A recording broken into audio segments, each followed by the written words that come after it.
welcome to the fourth episode of the Arkane Retrospective. We're over the hump. We're over halfway through talking about Dishonored 2, the great sequel from 2016.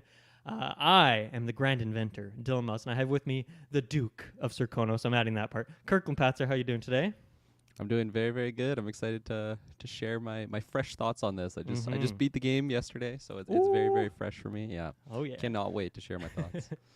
And then we have Granny Rag's Hand, Dante, here with us. How are you doing today? I'm doing great as well. Also, freshly completed Dishonored 2, so yeah, Nice. feeling ready to rock, man. I'm excited to talk about a pretty good sequel. A pretty good I game. must say. Pretty good. It's pretty good. Pretty good. So yeah, just a very quick shout out. So we're doing obviously the Arkane Retrospective. We did Arc Satalis, Dark Messiah, the first Dishonored. Here we are with Dishonored 2. Next up is going to be Dishonored Death of the Outsider, and then Prey. I'm going to put Deathloop back on the feeds. I found that recording. It took me a bit, but I found it deep in the archives. Nice. And then we're going to do a ranking and then Redfall. So here's the thing. We had to change a bit of our recording schedule around. Things are going to be a bit wonky. We had a nice once a week release. It's going to be a bit janky with that. First of all, Death of the Outsider, we're recording that a little bit later than the usual Friday release. So that episode's going to be a bit late. And then Prey, we're now doing that days before Redfall. So that's going to be a bit late. So I'll put Deathloop up a bit earlier. It'll be a mess, but that's why you got to subscribe to the feeds and stay tuned and join Patreon because then you'll get the stuff as soon as we record it as well. That's the best way to do it. And then I think what might happen is the rankings, we might kick that down the road actually post Redfall now. So we'll see about that. We're still kind of playing with it and see how that goes. But that'll be good for us. We have a bit more time with Prey as well, which will be good. And then it's just not quite as intense for us as well. So we can play other games too because I've not done very much of that lately. But with that, let's get right into it. And I can't wait. I've been waiting for 7 years to hear Kirkland Patzer's thoughts on Dishonored 2. So please tell me, how was your experience with this game? Yeah, it is crazy because it totally took me back to that initial feeling of going through the original Dishonored, and I remember just in that previous episode when we were just talking about playing that game, and Dante, you're bringing up how just I think it was Sokolov's Bridge or something about it was quite difficult for you, and then I was like, oh man, no, it's not that tricky, especially when you just know where to go. Holy crap, I was struggling at portions of this game, and I totally forgot just how difficult it can be when you don't know the entire layout, muscle memory for these maps. But that's not taking down any enjoyment whatsoever, because just finding little hidden areas for the first time again, I was totally taken back to just that initial feeling of wandering through this world of Dishonored. And yeah, I had such a blast with this one. I don't think I'm at that love level yet for Dishonored 2, because even on the first game, I feel like the more I played it, it got better and better, doing different pathways or just handling situations differently. I just did a low chaos run for this one. I mostly non-lethals. There was a couple instances when it's just, oh no, that guy's right in front of me, and I just had to dispatch him really quickly. But I planned for non-lethal. All the main targets I did non-lethal. And what a fantastic sequel this game was. I think just building upon the systems that they started from the first game, but just making them bigger and better and improving the quality of life changes they had in this one. There was just so many memorable levels in it, and some that as soon as I finish it, it's I just want to do that mission again and try it a different route. So yeah, as I was going through the game, I definitely had that thought. It's I just want to restart this game right now and play as Corvo, because I did Emily for my first run. But also just do maybe an Emily run more high chaos or something, just see kind of how the overall world changes, because I'm very satisfied with the story of what the game was. I really like the villain.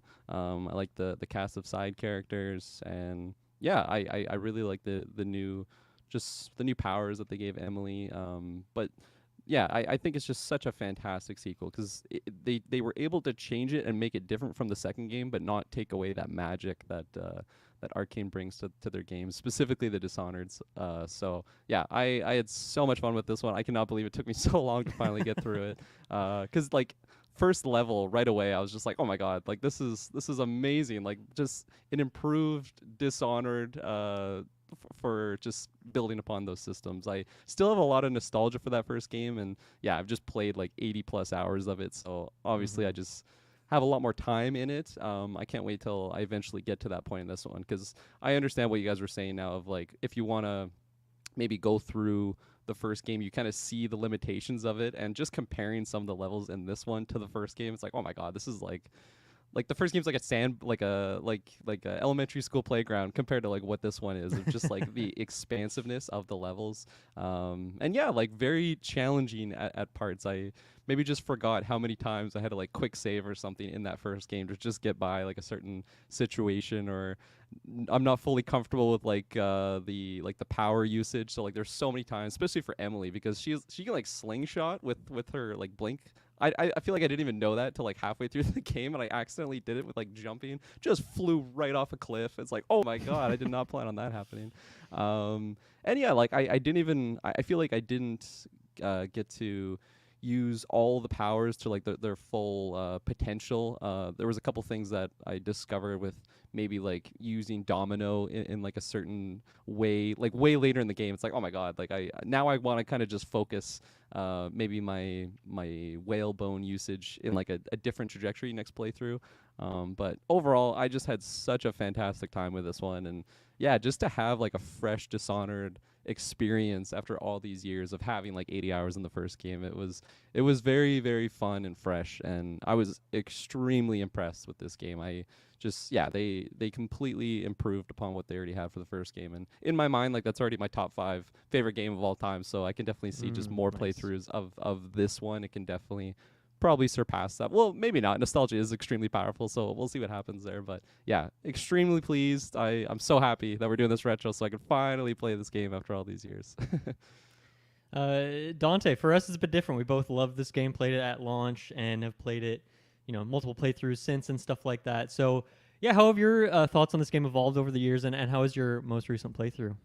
Yeah, it's still, to me, I think this is kind of crazy to say, but like the definitive Dishonored experience. Like they do kind of condense all of the things that are great about Dishonored 1 and expand on it in a bunch of different ways, create tons of quality of life improvements. I know when I'm like thinking about Dishonored, it's kind of when, like, I don't know, before the podcast we were talking about some remakes. Like sometimes in your head when you play a remake, you're like, oh, this is what I remembered, even though it has all these new bells and whistles and this fresh coat of paint. When you're playing the remake, you're like, this is what this game was in my head. I have that same thing with Dishonored. Like I went back and played Dishonored 1 for the podcast, and had these moments where I was like, oh yeah, actually that's in Dishonored 2.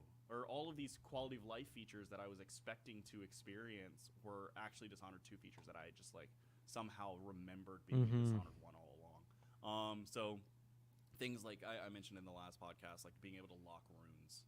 Yeah. Just alone was like a piece that I was like, oh my god, I wish this, like they need to retroactively patch this into Dishonored. Like, this is such a nice improvement. But then like just all of these like expanded spaces, I think are just so much more fun to play around in, and you do have an opportunity to even be more creative than you were originally. You have so many, like you have even more ways to go through a particular section of the game. Like it does give you just this autonomy to play exactly how you want to play in this one, while there are some slight limitations in Dishonored 1. I will say I was a little less... I enjoyed the story a bit less than I did the first time through. For me, like it felt like they were matching a lot of the same broad strokes that the first game did, and to a point that I was like, it didn't feel different enough. Like it felt like maybe they were expecting people not to have played Dishonored, the opposite of what happened to a lot of people not to play Dishonored 1 and just jump into Dishonored 2 and feel like they could almost get that full experience again, without having to go back through those. But like for some reason it just felt like a little bit familiar, and like too familiar after playing Dishonored 1. Just like, okay, I'm here to avenge or get revenge or save my daughter. Well, I played at Corvo again too, so it even like... Oh, it's the exact same. Yeah, exactly. Like you are literally trying to save your daughter once again. And just dealing with somebody who potentially has been touched by the outsider, so the Dowd connection is kind of is very similar to Delilah in a lot of ways. It's just you don't have as much of the I guess the government intrigue and that big that big twist halfway through Dishonored 1. Kind of don't have as much of that in Dishonored 2, but with that said, I think the story's still quite good. It just feels like it's maybe a little too similar for me. But there's some huge highlights as far as levels go that I think are better than any of the Dishonored 1 levels that I will wax poetic about when we start picking those apart. But yeah, really enjoyed Dishonored 2. I think from a quality of life perspective, if I'm thinking about playing Dishonored, I want to play Dishonored 2. I will reach for this game over Dishonored 1 most of the time, I think, despite the fact that I think both are excellent, absolutely excellent. It's just that those quality of life improvements just go so far in this game. So what was the... A lot. I love this, like, Yeah. Spain, this desert kind of, I don't know, just the style or the aesthetic of this, of Karnaka just goes, like, really far for me for some reason. Whereas Dunwall, I feel like maybe 75%, 80% of the way, I was like, okay, London, got it. Dark, dreary. Yeah, love Dishonored 2. So. What was your playthrough this time? Would you? Yeah, I'm curious. So I did a high chaos playthrough with Corvo, but I also played New Game Plus, which adds a ton of interesting changes. The most interesting of which is obviously you carry over your upgrade points from like anything that you've put points into in your previous playthrough. You just get all those points back refunded to you, so you don't even have to like use the same skills. But the interesting part is you get Emily's skills too. Oh, so wow. Anything that you ranked all the way up, you get her skills as well. That's so cool. I had like Blink and Far Reach. Oh, wow. Yeah, which is those are interchangeable, so I barely touch Far Reach. But yeah, you do get a lot of Emily's skills as well, which I thought was like really interesting. What happens with the whalebone and stuff like that and bone charms? You do have to pick those back up. Okay. Do you get any like whalebone like pieces from no, you have to start with that part from scratch. So you have to go back through and pick up. Like you can. It's not like in the first game. Like I picked up these whalebones. Are you talking about the shards that you can like use to craft? Yeah. Or are you talking about? Okay, so the crafted ones you don't get back. But even the like ones that you've already picked up, you can pick those up again in your second playthrough. It's not like they just don't allow. Like say a whalebone would be at a shop, and you would pick that up, or you would buy that. If you bought that in your first playthrough, you can still buy it again. So you essentially get like double the points. Okay, I see. Cool. Yeah, it was fun. I'm glad that they added that to that. That was why another one where I was like, man, are you sure that Dishonored 1 doesn't have a new game? Yeah. Last time? It's because I'm thinking of Dishonored 2 once again. Yeah, that was a major goof on my part that I assumed the New Game Plus was like based on your character. So this time I wanted to do a Corvo playthrough because looking at my achievements, I'd never beat the game with Corvo. And so I had my complete Emily save, but I'm like, I guess I can't carry that over to New Game Plus. So I really want to experience that. But once again, even though I've played this game before, as soon as I finish it, I'm like, I want to go through again and get some more achievements and do some more stuff and see how this thing goes. Because it has been a few years. I played through the game at launch, of course, and loved it then. And then I looking at my saves, I had done mostly a Corvo High Chaos. I literally got to the Grand Palace and then stopped for whatever reason. I love that I have all my old saves and I can see like where I went. And then I think it was like another Emily low chaos, like probably non-lethal ghost playthrough, and I only got like halfway through the game, and then for whatever reason jumped out. But this time around I did a Corvo not high chaos at all. I tried to do ghost non-lethal. I tried to do that whole thing. And that was quite the adventure. I got to the Royal Conservatory, and then at the end of the level, I got one kill somehow. And I think what it was is I threw one of those like dog skulls into a wall, and I think that was the kill I got because I didn't think that those counted as kills. So I didn't have a save. I'm like, I only got limited time to play this thing for the podcast, so I'm not gonna reload the mission and do that from scratch. So I just continued, but I'm like, okay, well, I still have Ghost, so I'm just going to keep trying to do a Ghost playthrough. Once again, fucked that up on the Grand Palace. I think what happened there, I don't even know who spotted me. I think what it was is I talked to the body double, and then that counts as, like, being spotted, even though you're, like, lame. supposed to talk to him, I think. I'm not entirely sure. Maybe someone else did, but I know. Got it. What's that? You got it though. I did. Well, the story's not over yet, Dante. Okay, The story's not sorry. over. I remember being like, what the heck? I cannot believe. Checking out my You got achievements. this. All right, So Yeah, I don't know, because I my good, like, the thing that would always give it away is whenever I would get spotted, the tutorial for how to do combat would pop up, and that would be my thing. Like, even on the there last you go. mission, the tutorial for combat would pop up. So I was like, well, I don't know who the fuck spotted me, but I got to beat this game. Like, this is like on Tuesday or I don't know, someday earlier this week. I don't have much time here left. So then I played through, did the last mission, and then I'm like, you know what? I feel like I could do this pretty quick. So I reloaded my save to the Grand Palace and literally beat the final 2 levels in Ghost in like a half an hour. Like, I fucking speed ran that, knowing exactly where to go. I felt like a god in that moment, just cruising around this level, and I didn't even touch the body double. I'm like, I know who the body double is. I know he smokes. I see him smoke, and I'm not gonna go for him. I'm gonna go kill the other guy instead. So it worked out, and I got the Ghost completion badge, but don't have the non-lethal. So once again, I have to go through again. I still don't have an achievement for High Chaos, so I've never beat the game in High Chaos. So I still have a lot to do. But man, I love this game so much. At the time, I feel like I was like, the games are so comparable. I think Dishonored 1 gets, for me, a boost as like the overall story, the main story. I do think is better, and my playing through it again only solidified those thoughts. Especially like going through this and really paying attention to certain details and, like, you know, being familiar with it. I was actually pretty let down with Delilah's story, and that being the main, just the main story of that. And we'll get into the details of why that is later on. But I think what actually improved was some of the world building stuff, and I think there's kind of this B plot of like the Dust District and the miners and stuff, and I feel like I never fully understood that, or I just maybe forgot some of those details over the years. But I really loved some of what's going on there, and like just the District and who you side with and stuff like that. I don't think I ever did that in the first time. I think I just did the riddle and like skipped like I investigated some of the level, but I just essentially skipped them by doing the riddle and stuff like that. So I feel like I had just a richer experience of what Karnaka is, and I mean, it's hard to compare Dunwall versus Karnaka. They're both amazing in their own ways, but I have like such a greater appreciation for that now.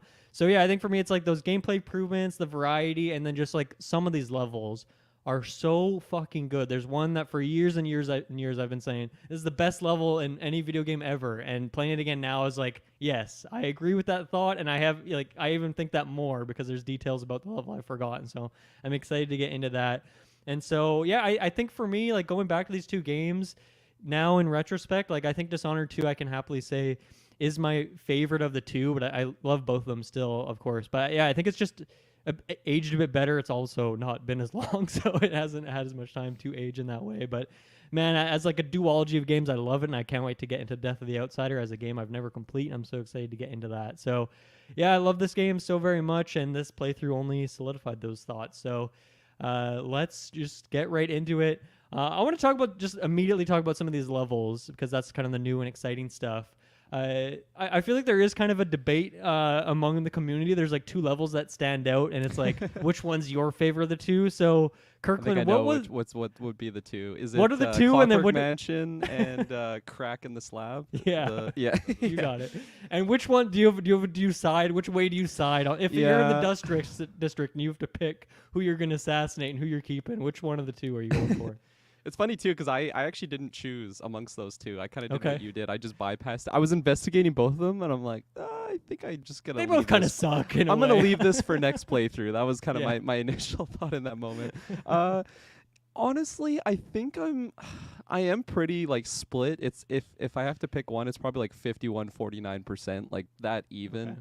I think I'm still Clockwork Mansion though, and it's funny because from Dishonored 1, when we were talking about levels, I kind of cheated and just shouted out like 9 different levels. But if I had to choose one, at the end of the day, it probably still would be the Golden Cat one, and that one had like the E3 demo video. I think it even had like a trailer about it too. And in Dishonored 2, the initial like trailer was for Clockwork Mansion, so I feel like just those like subliminal thoughts of like my first view of the game was like that particular level, and it was just so unique with like just how the entire mansion is just like moving around, and just seeing the trailer, I'm like, I can't wait till actually getting my hands on that and like interacting with that place. And I don't think it disappointed at all. Like I was lost in that place multiple times. I was getting so frustrated at portions, but then like when I was able to get through it, I was very, very satisfied. But like the system that they brought in for like a crack in the slab with like the whole time thing, that's something that I feel like I'll be able to appreciate on a further playthrough, because I think there was a couple portions like the Clockwork Mansion. Maybe I was just getting frustrated with it. I was just dying or maybe getting confused at portions, but just what a system to bring into the game. Like I did not expect we were going to get something like that at all coming into this game. The end result too, which I believe is just like because of my actions, I was able to kind of piece together Megan again. I thought that was just amazing. Of just like, because of like I kind of knew that she was Billy Lurk early on in the I think game. we mentioned it last episode. Yeah, I think we kind of spoiled that. I kind of knew, so I figured she was gonna get her limb back or something. Like she's got to get ready to pop off to kill the outsider in in her own adventure. But just when it actually happened, I feel like I just kind of forgot about it, and it was like, oh wow, I saved her. That was really really cool. But yeah, just using like that. I forget what it was even called, like the time thing that you hold, the timepiece, and like seeing through like basically the looking glass of like the different. Cool. Oh my god! Looks like the insect wings or something like that. It's so weird. So cool. And like I for the like the system and like the artifacts and the items that you use throughout the Dishonored universe, they just have such a really cool aesthetic to them, whether it's the heart, whether it's even just like I don't know, like the ghostly powers that you get just by being marked by the outsider. Having that piece too, like it just totally fit with the aesthetic, and I was so blown away by that that whole sequence. But I think at the end of the day, I still would pick the Clockwork Mansion, because yeah, I was looking forward to that mission and the lead up to like going through the different districts and just like rising up, just very like classism sort of thing, where like they're just so lower down in like the streets of Karnak, and then you just start getting like higher and higher up to just this like full on mansion, and like him narrating in it too, just like shit talking you. Oh my god, I love that mission so much, and I had high expectations for it, and it totally met it. Dante, where do you land on that age-old debate? Or do you have another favorite? Maybe you don't even pick one of those two. Yeah, no, I like. I'm with Kirkland quite a bit, where it's like, man, it's split pretty down the middle. I really, really love A Crack in the Slab, and I think that one pulls ahead for me a little bit. But I think this is another. I don't know what it is about Arkane's timing when it comes to just like other games doing stuff somewhat similarly, and me preferring occasionally what that other game did. So Crack in the Slab, I think, is one of the most like novel things in video games I've ever played, like where you're just like flashing back and forth between time, you're solving puzzles by going back in time and adjusting some things in the past to affect the future. It's really, really satisfying when you like finally figure out, oh, this is that place I was supposed to be, and I'm supposed to like lower these chandeliers to the correct level, jump across, and then switch back time to be on the chandelier that didn't fall, right? Like stuff like that I think is just so incredibly clever. Effect and Cause, it's in Titanfall 2, came out like a month. Good call, yeah. And that is by far one of my favorite levels in any video game ever, and it is the same concept. We're switching back and forth through time. You're going through it this like breakneck pace and running through this level, and like the future has fire in it, and you're like, all right, I need to go back in time where this pipe hasn't exploded to move past this, and you're just like switching back and forth through time really, really fast. And it's such a bummer this happened a month before, because I think Dishonored would have stood on its own in creating this incredible concept, but like they must have been working towards the same idea at the exact same time. This like quantum leap idea. The tech was like just powerful enough that they could render two levels like at the same time. Yeah, something like They've that. definitely done this to themselves more than once, where they're like, we're gonna make a high fantasy game at the exact same time as Morrowind. Yeah. You know what I mean? Like, or do that again with Dark Messiah at the exact same time. At least no one else made a Clockwork Mansion in their games, you you know. So with that in mind, like I really, really love A Crack in the Slab, but like just as far as like originality and just moving through, I think A Clockwork Mansion just pulls ahead for a few reasons, because one, I still have not seen a game do anything like that as well, or at all, frankly. And the fact that you get to use all your powers still in a Clockwork Mansion pulls ahead just a bit, because you are restricted heavily in a Crack in the Slab to having to just be stealthy and take things at more of a no powers, like steady pace. You're either going in hot and just doing sword combat and shooting, or you are stealthing your way through that level. And I think that restriction maybe pulls it back just a tad for me. Nice. So Clockwork Mansion, just switching all these levers and watching this whole thing just change rapidly. Jindosh just being world's biggest prick the entire time you're going through that is like so great. He's just definitely pestering you the entire time in a way that I think is just incredibly entertaining. It makes it that much more satisfying when you get to that motherfucker and get to stab him. And then once again, you get to save Sokolov. This is what I'm saying though. Dishonored 2, a lot of points from Dishonored 2, they were like, let's do that again. Yeah, Yeah, definitely. so you're saving Jindosh, or saving Sokolov.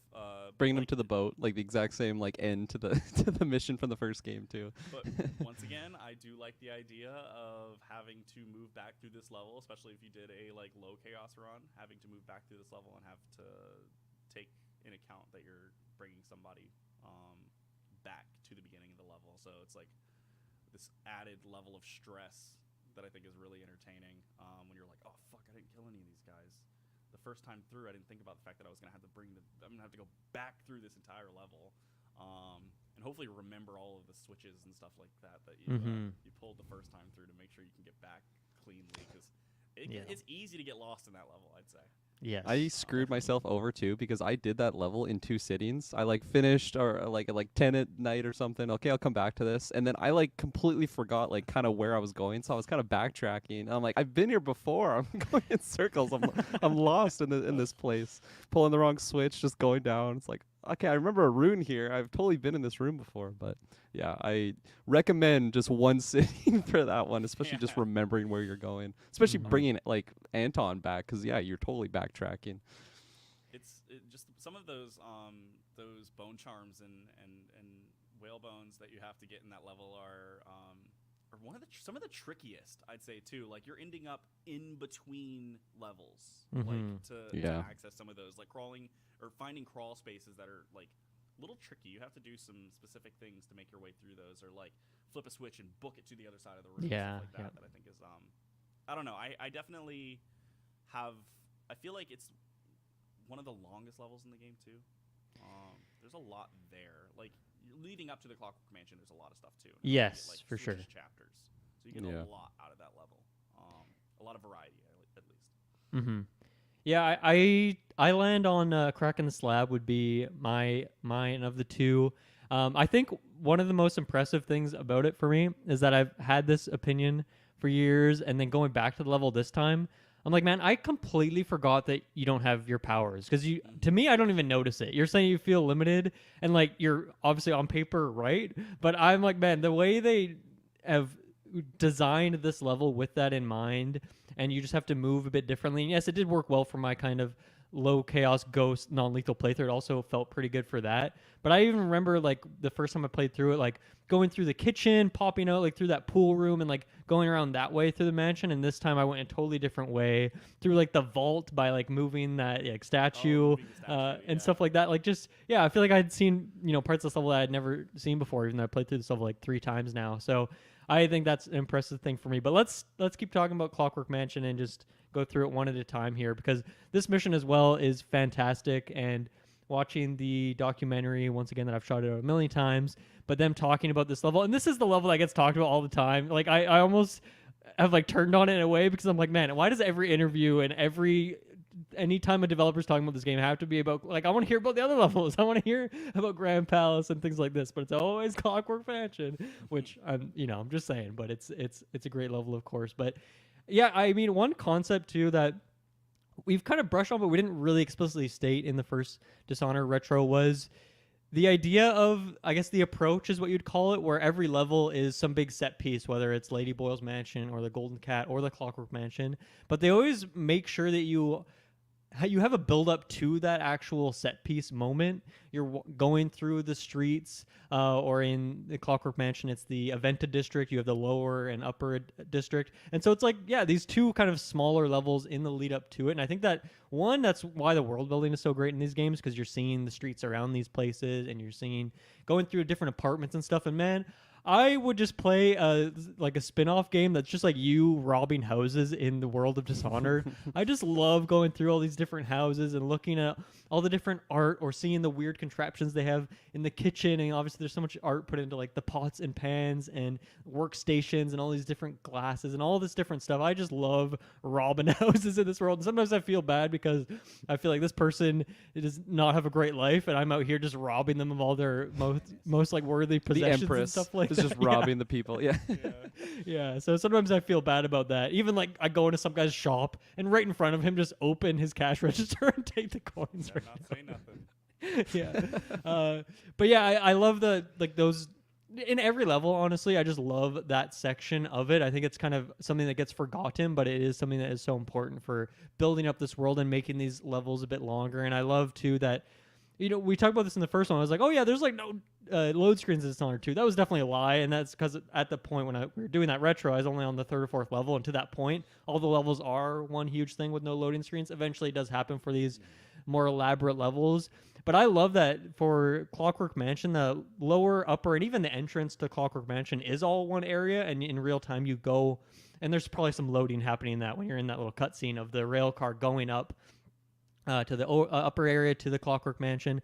But I love that too, the world building element, and that's when I feel like I really took in a bit of the surroundings, seeing some of the nature of Karnaka, because most of the time you're like in streets and buildings and stuff like that, but seeing like these huge, beautiful trees. That's often like so much of the architecture is like these huge wooden beams, and it makes sense. Obviously, they're tearing down all these trees that are in this beautiful like jungle area just outside the city walls, and so seeing some of that, like I don't know, just the world building of all of that is excellent. So got to shout that out. But yeah, getting into the mansion itself, I think for me, what makes it like the level is fantastic, but also Kirin Jindosh is just maybe my favorite character in this game, favorite antagonist, whoever. He's a big one for me. The voice performance is amazing. He's so cocky, but he like also backs it up in some way by being so smart. I love that he just has like a pipe glove thing that he uses. Yeah, It's like that's it's sweet. so I wrote it down, extra, too. but it's like It is- it's amazing. He is a lot. But hearing his voice comment on what things you're doing, and of course it's Dishonored, so you can get through the whole level without him having a single piece of dialogue talking to you if you can get through the level sneakily enough and without activating any buttons, which you can also do. It's cool that you can get through the whole level without having to pull wow. any switches. That's an impressive, of course, Dishonored thing. That was a big part of, they needed to have that as part of the game as an option. But man, I just love him commenting on things you're doing, and it's more in an amusement way. It's not in like a scared, frightful way. He never thinks that you're gonna best him because he's just so cocky and so arrogant. But I think to me, that layer that adds to it is obviously the Clockwork Soldiers are a really fun enemy type that have so many ways you can dispatch them, and they're so terrifying, even on my third or fourth playthrough, whatever I'm on here. But I love that he has like his voice coming through them and just like saying, essentially commentating what they're doing, narrating what they're doing, of like investigating audio disturbance, or, you know, take this opportunity to recharge coils, like engage enemy, like all this little things. And it's just his voice coming through. And I can't do a Kieran Joy, so that was my weird robotic voice instead. But I think that adds so much to the level of like this just weird, freaky place of like, man, this guy is such a piece of garbage. Like, why does he need all this stuff? He's so lazy that he needs to build like his bedroom in like 3 or 4 different rooms that he can get up without having to actually walk around. It's just pretty great stuff in terms of the world building of it. There is one thing about the Clockwork Mansion that I think is interesting in the greater Dishonored 2 setting. Every time I play through this level, though, I do wish it was later in the game. I always, for some reason, like Cracking the Slab is probably the only other like huge surprise as far as like twists to the greater Dishonored mechanics. Like I'd say, like it is such a huge moment and such an interesting piece, and it happens so early in the game that I feel like I am waiting for some really cool, different set piece throughout the rest of that game. And Crack in the Slab, I think, is the closest you get to that, which is it's still like excellent and super different. I just maybe wish that was a little later, or even like a final mission almost. Like it feels like such an incredible set piece, and I think from a story perspective, it couldn't have been elsewhere. So you kind of have to take out Jindosh a little earlier. That's interesting. I guess there's like witches and stuff, but since we've played Brigmore Witches, like maybe that doesn't feel as new or novel. I mean, Crack in the Slab is that too, right? Yeah. That's what I was saying. Crack in the Slab is like what you do get out of that. I just it depends on what side of the fence you land on, right? Like, is Crack in the Slab that high point in the game, or is Jindosh's mansion? I wonder if that Clockwork Mansion was always where it is in the game, or as it was coming along and they're like, holy shit, this is really cool. And then to Kirkland's point, like this is a big marketing piece for us. I wonder if that was something that they moved closer and closer to the start of the game to make sure that more percentage of the players saw it and could talk about it. And then probably they see that and then they want to play more of the game after that too, because they're so captivated by this level. I wonder if that's a thing, or if maybe it was supposed to be a later level of finale or something like that. But then they're like, oh, we can't save this till the end of the game. And I think we can talk about this a bit later. To me, the actual final level is actually kind of weak, but I love the Grand Palace. As it's almost like Hitman 3 kind of has this too, where like the final like big huge level is Mendoza, but then there's like this small epilogue-y kind of chapter. And not to say that the final level in this game is a small epilogue, because it's not. But to me, I guess I almost get that. Like the Grand Palace is the final big show, and then it's like, okay, going back to somewhere you're familiar with, even though it's completely fucked up and different. And like, it's on Dante. You're bringing up just some of the similarities that you're seeing, or maybe patterns that are similar to this one from the first game. And like, this was just my first playthrough, and like I was already getting those thoughts as well. I also just recently played some Dishonored, so it's definitely fresh in the mind. But just the placement of the Clockwork Mansion mission, and how I was comparing that to the Golden Cat mission, how that was like the E3 showcase. This was like sort of the from my memory, I think it was the E3 showcase, at least the cinematic trailer. The Clockwork Soldiers are all over those trailers and stuff, right? And like coming to this game, I thought they were going to be the main enemy type. I didn't realize that they were going to be like strategically placed throughout. But I'm pretty sure like Golden Cat was like the third or fourth mission in that game. This was the fourth mission in that game. The Grand Palace, which in my mind, like that is like the peak like climax of like that story, and then you kind of finish it off with the death of the Empress, I believe is that chapter, which I agree. I think I was a little bit disappointed in that sense, but maybe it was also like because I did like a low chaos. I feel like if I run through that on like a super high chaos, it'd probably be a lot more satisfying. Just fucking slicing Delilah's head off or something. I feel like that'll be very satisfying to go through again. But like even in the first game, like I remember the second last mission when you return to Dunwall Tower, like that is so epic in my mind. And then the lighthouse where you deal with oh my gosh, the Admiral Havelock? Yeah, thank you, Havelock. I feel like that is just not as intense as that second last mission. So a lot of like similar hits that they have. We already mentioned like rescuing Anton. Like it's so similar to which I love that maze, by the way. That is a very fun. Of course, instead of just a fucking prison, he builds this interactive maze that has a clockwork soul. Of course, he's gonna do something like that because it's fucking Jindosh. Oh yeah, and like the audiograph that's in like Anton's like prison cell there. Like it's just such like a. It's so cruel how he just has this like one clockwork soldier that like Anton can just hear constantly, just like walking around, and like just like the damage that would do to his psyche, just knowing that like this murder robot is like right outside the door if he happens to get outside. So yeah, all of that stuff. But just getting back to like my point of just like the same hits that they were making, I was definitely noticing them even just on my first playthrough. Didn't do much to take me like out of it, but I definitely noticed it. And I think like getting to the end without knowing the end, I kind of figured it was going to be something similar to what happened there, but from the first game. But I don't know. And maybe it'll be something that the more playthroughs I go through, it'll either it'll either have more of a negative effect or maybe a more positive effect because I'm just able to appreciate different aspects of the levels because the levels themselves, just analyzing them, like, are just so well done. So although they might be similar to the first game, it, like, they're just still so amazing to go through. And I think the cast of characters are different enough from the ones that you interact with in the first game to definitely give it some freshness to it. Yeah. Yeah, it doesn't But it yeah. doesn't feel like a cookie cutter. We just did the exact same thing. It just has a lot of familiarity. Yeah. At least from a story perspective. I'd even say like the gameplay loop of 2 has so the levels are so much bigger, and I think they have places like Jindosh is like have so many interesting mechanics built into those levels, or the Dust District. I actually like the Dust District is super high, but we'll get there. Like We'll get there. Yeah. We'll get there. District is super high for me. Just like having these levels that have these independent mechanics, whereas I think Dishonored 1 had a lot of it was the party, and then the mission with where you're getting Sokolov the first time. I think are the 2 where you have like a really different gameplay loop. I see. You were forced to handle the space a little bit differently. This has a lot more of those moments where you are given tools because of the way the environment is laid out, or you're challenged to go through the level differently because of the way that the levels are laid out. Yeah. So it does. I don't know. I like, once again, I don't think it's like cookie cutter, but it's just like, oh, you guys did kind of reuse that story beat and did a little remix on it.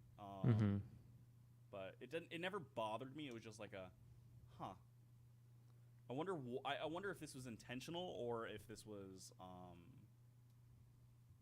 just you guys felt like this was the best story for Dishonored 2, which either way I think is fine.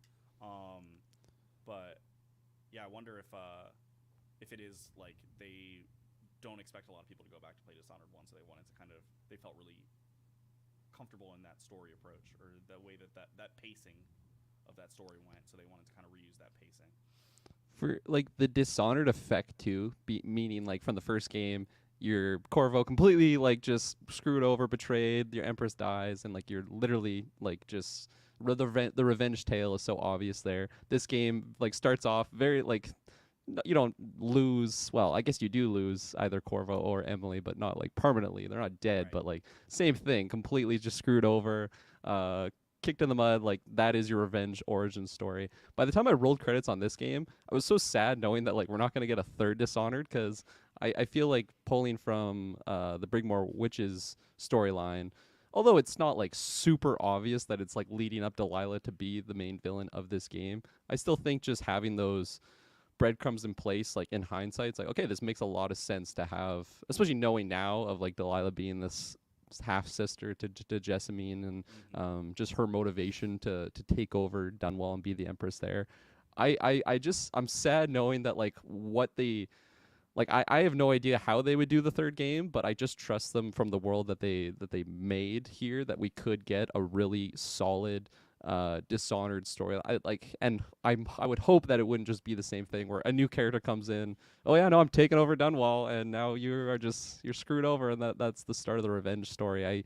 I would love to just see them kind of deviate from that formula of just character comes in, screws you over, and like that's the start point, because I think like the overall motivation from our protagonist, it is similar amongst the two games, and I'm sad that we're never gonna get like a nice fresh well, never say never, but I think just from the trajectory of the games that Arkane's putting out, they're probably done with Dishonored for at least now. Yeah, I'd say it's more like, I know we talked about this at the end, but it's more likely that we see like a remaster of the first one than it is that we see a third. Or it would just be called Dishonored again, and it would be like a whole fresh approach. I don't think they would go for Dishonored 3 at this point. Deathloop, come on, that's Dishonored 3. What are you talking about? Just kidding. I just want to be in that multiverse of where this game just outsells the first game, and we get the third one, and it's like what villain from what neck of the world, like the Isles, whatever they call this area of Dunwall's and Karnaka, just like who would come in and like be the new antagonist. Because of like the colorful characters that they bring to this universe, the Kieran Jindosh, yeah, Yep. Jindoshes of the world, like those type of characters, man, like oh, that could just be so good, especially just having an established like power set that these characters have. Maybe if you lose the Outsider, you wouldn't get that third game, You but are I don't know. kind of talking about Deathloop in a lot of ways. I guess so, eh? Yeah. Really effective character archetypes, and they have their own special powers that were. It's a good point, offered to yeah. them by the Outsider or the Slash. Let's, Subconsciously. Let's save the rest of this conversation for the Yeah. next episode. You guys are getting ahead of yourself. We're talking about that in Dishonored, Death of the Outsider. We'll have that discussion on what we want to see for the future of it. Couple last points on Clockwork Mansion for me. The fact that they aren't really cheating in terms of the mechanics of this thing, right? Because it'd be very easy or a lot easier to make a level like this in which the parts of the rooms and the different furniture and stuff is just like clipping through the wall, and you just you as the player you don't see it, so it's out of sight out of mind kind of thing.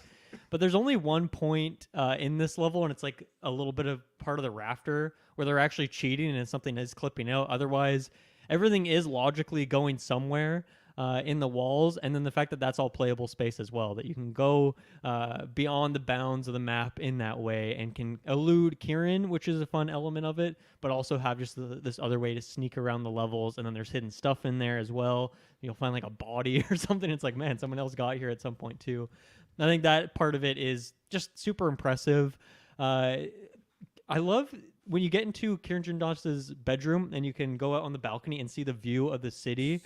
Like, just maybe the best view in the whole game. And that's something I think they did a really good job with this game is just the world map. Because when you're on the Dreadful Whale and you can look out and you can see the Duke's Palace, you can see Addermire, you can see Addermire Station, you can see Clockwork Mansion, Duster, you can see all the levels that you're going to go to. You don't necessarily know it. Maybe there's a couple, like I don't know if I can pick out where Royal Conservatory is on the actual map, but for the most part you can like see around these major places you're going to go. And so to go up to in his bedroom and see that from like a different view and see that mountain as well from a different view is something that I really enjoyed. I thought that was very cool.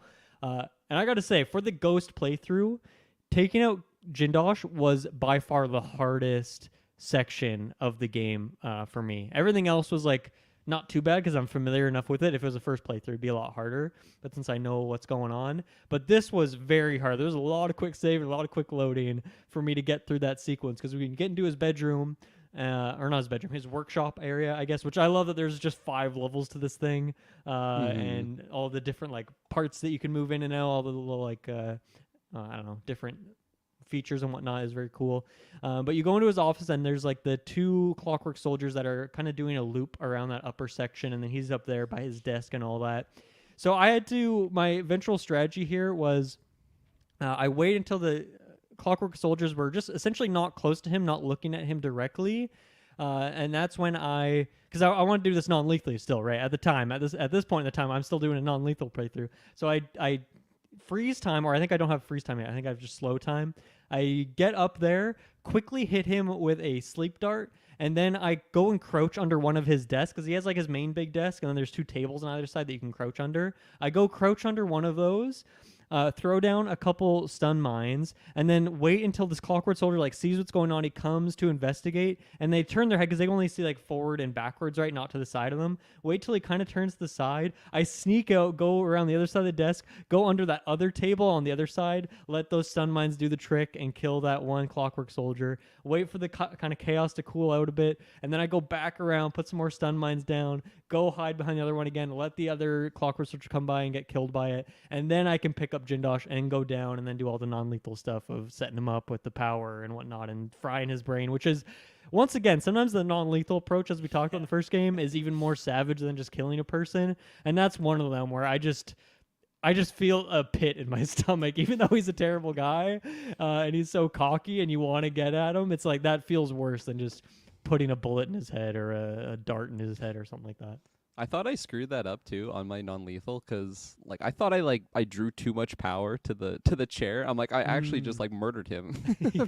but no, he's just extremely dumb now. He like totally fried his brain and he can't Can't think as straight as he would be. But yeah, I thought I had to like strategically like balance the amount of power that I was drawing to the chair. Because like as soon as it happens, he's like, "You don't know what you're doing." Like all of this Yeah. whatever great ideas are gonna be lost. And I'm like, I don't know what I'm doing. I'm killing him. I had the same thought, even though I've done this before. So it is a bit like unclear, I guess, in the way you're doing it. I mean, Corvo should not know what's going on either, right? Yeah. Like, he should not understand the science behind this, but of course we got to give him a little pass there. He's got in his way, and that's on you. Let's take our first break. We'll be right back. Okay, I think I'm ready to move on to Cracking the Slab, talk more about that. So I think, obviously, this level, we already talked about the element of going back and forth between time. In the present day, this place is all dilapidated. There's blood flies absolutely everywhere. Parts of it are sunken in water. Things are broken and not right. And then you go back to this lavish night where there's guards everywhere and people hanging out. And you can go and check out this once beautiful place. And you can see like everything where it fell from. If there's a chandelier broken on the ground, it's because there was a chandelier up in the sky and all this kind of stuff.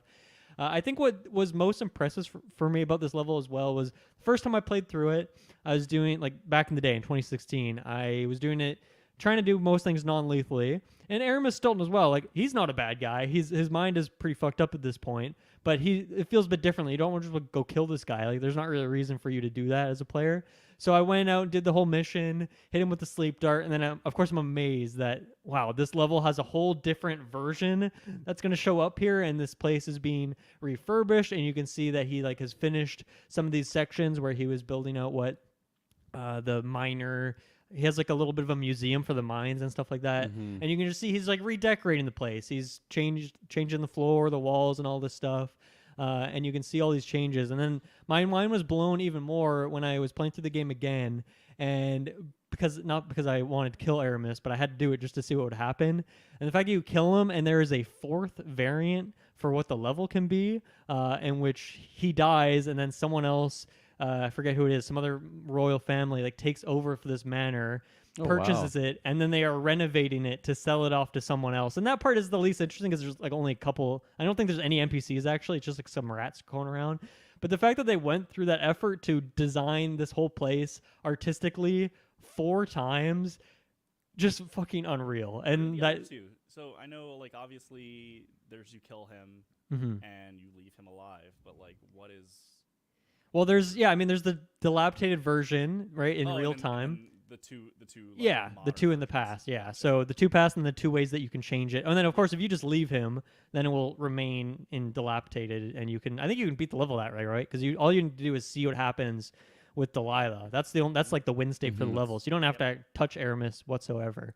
I think one thing that is unfortunate with the level is that the going into the backyard is a loading screen, because that's such a small area, and it would be really nice if that felt like it was all connected and didn't have that quick loading zone there. But I understand that level probably was insane to do on a technical level, even for what they do there, because I know that they have the 2 levels always loaded at one time, and the other level's just like up in the sky, and you can't see it. There's like a skybox blocking it, but the 2 levels are always there, and you're just like essentially teleporting is how they're doing it on the back end of things. But they were talking about too how like because of that they had to like just do less NPCs and stuff like that on this level because it was already so intensive.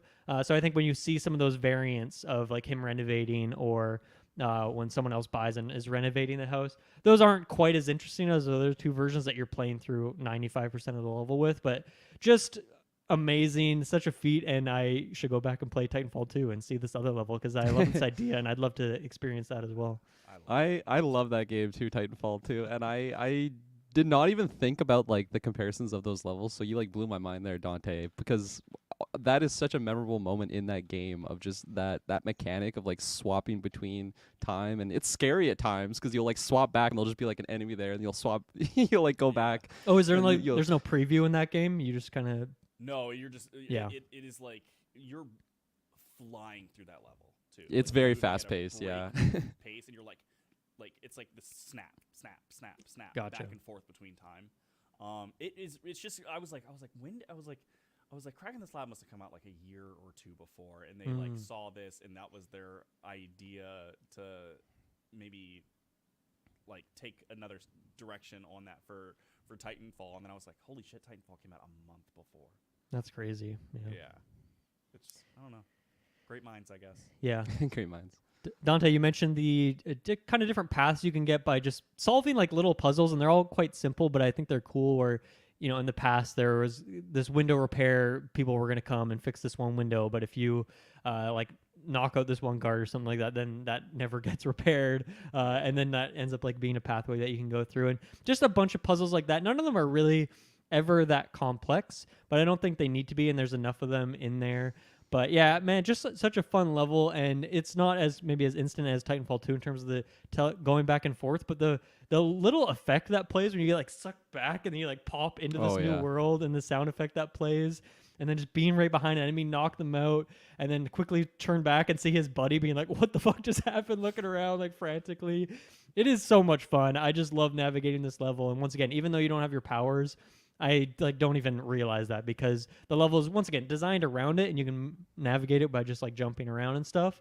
But it's just so well designed with those different intricate little pathways and the little things you can do, like fixing the leak in the basement to like make a better present and stuff like that is really cool. Or like safes, like maybe the safe was open in the past, or you can see what the code was in the previous timeline to see what it is now, and just so many great little puzzles like that. It's such a fun time. They had like some of them had fun story implications too, like the finding the wolf that had the like so right, you're the blood you're flies in a space with a bunch of the I forget what they're called, the flies, the blood flies, yeah, blood flies stuff. So you are in this space and there's blood flies blocking your way forward. Their nests are blocking your way forward, and there's this wolf that's on the ground in the past, or no, in the future, and you're like, well, it's on both. I guess it's in both. And there's a note saying, "Hey, I messed up. I think this wolf had larvae within it, or this hound had larvae within it, and it causes the infestation in the future. So you burn it in the furnace, and it makes it so no blood flies are in the future."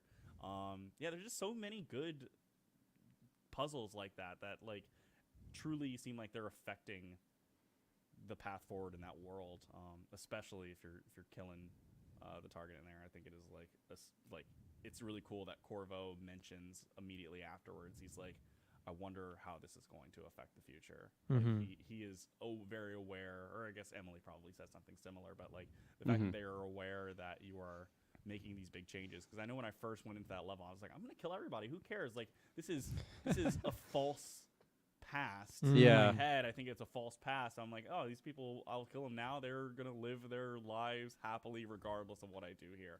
And then you realize, "Oh no, fuck! I'm really changing the past. This is not good." Can you imagine? It just like rolls credits. You just like have like a completely different ending. Like you ruin the entire future. Nothing from Dishonored 1's gonna happen now either, because you made mistakes.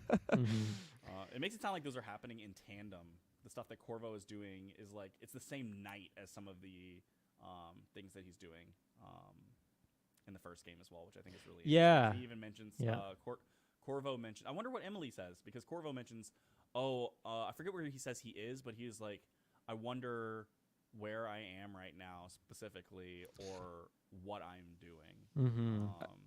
I forget specifically what she says, but it's something pretty similar to that with a little twist. But yeah, I forget what it was specifically. But she would have obviously been like a little girl at the time, so yeah. Like, well, it's only 3 years, right? It's 3 years different. No, I thought this was. Was it 3 years? No, I thought this was when you flash back. I thought it was all the way back when, like in Dishonored 1. Because that's a lot of dilapidation to happen in 3 years. But I for some reason I thought I saw that when I was going through it this time. Yeah, check it out. I thought it was 3 years, which maybe that is a lot of fucked up stuff happening in just 3 years time. But things can go pretty bad quickly in this world. We've seen even in Dishonored 1, your actions in one level can affect the rats like 2 streets over and things like this, right? So things can happen pretty quick. This level was really, I mean, even earlier on my playthrough for this one, I had that pill that I swallowed where it was like, okay, I'm not gonna find every rune or like bone charm on this first playthrough. They're just, especially like we were talking about like the clockwork location of them. It's just 3 like years. It is 3 years. It is 3 years. Wow, surprising to me. It feels longer than that. She would have still been Empress and stuff at that time. Yeah, so maybe he was not referring to Dishonored 1 stuff. Like, when I just heard the dialogue, and I immediately was like, oh, he's talking about him being in Dunwall Serkonos, yeah. doing some murders. Yeah, that would maybe be a bit too on the nose. Like at this night, I was at the Golden Cat killing Pendleton. Exactly. Like, it Yeah. would be I thought like was a bit happening. goofy, That's maybe. exactly what I thought was happening. All right. I stand corrected. But yeah, just getting back to what I was saying there, but like for this mission in particular, that was one of those things where I'm like, okay, I cannot wait to come back to this on another playthrough, because I feel like just with some of the puzzles, like I didn't obviously interact with all of them on this one, and just seeing the different, I mean, like you already mentioned, Dylan, that there's like 2 alternatives for like the past and 2 for like the future. It's just like I didn't even think about that really in the moment, but for how much you can kind of affect things in with your actions in that particular level, it's, I mean, like throughout the entire Dishonored, that's been the idea of like your actions have consequences and it'll shape the world. But that level, it just takes it to a whole nother level to read myself. But yeah, so like incredibly impressed, and just like hearing some of your guys' like accounts for it, it's like, oh my god, I can't wait to jump back in there and just really spend time on that mission.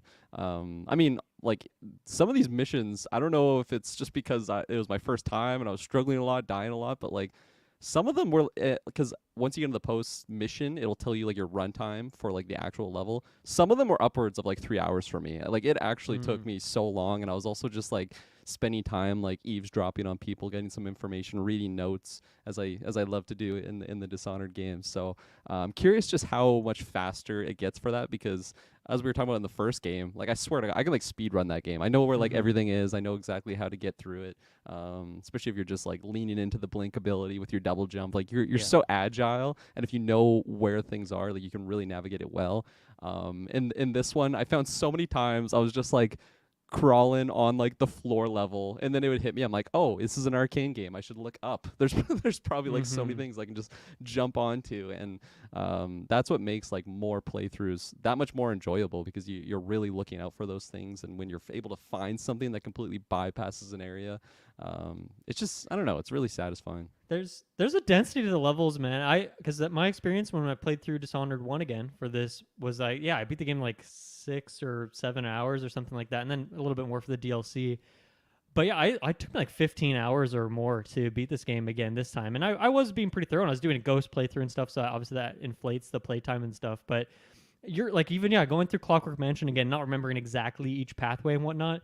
It's like, yeah, that level did take me like 3 hours to get through, and part of it is I was enjoying the time just going through it all again. But I was trying to move at a brisk enough pace to finish it before we talked about it today. And yeah, it's just, I feel like there's just kind of more going. There's more apartments you can go through. There's more hidden things and whatnot. In some ways, that these levels feel a bit denser. And I think sometimes those approach elements of the levels before you actually get to the what is the set piece moment. Some of those feel a lot longer to me than they do in the first Dishonored, where I think a Lady Boyle's mansion, it's like, okay, there's like one block here, and then the Boyle mansion. Whereas, yeah, we talked about the Clockwork Mansion one, but even like getting to the Grand Palace, that's a pretty like long section there that you go through. Obviously, you could probably speed it pretty quick, but going through there, it's like takes a while to get through all those houses, go to the black market, and all these different things. So, yeah. I wonder, like as a crow flies, which one is shorter?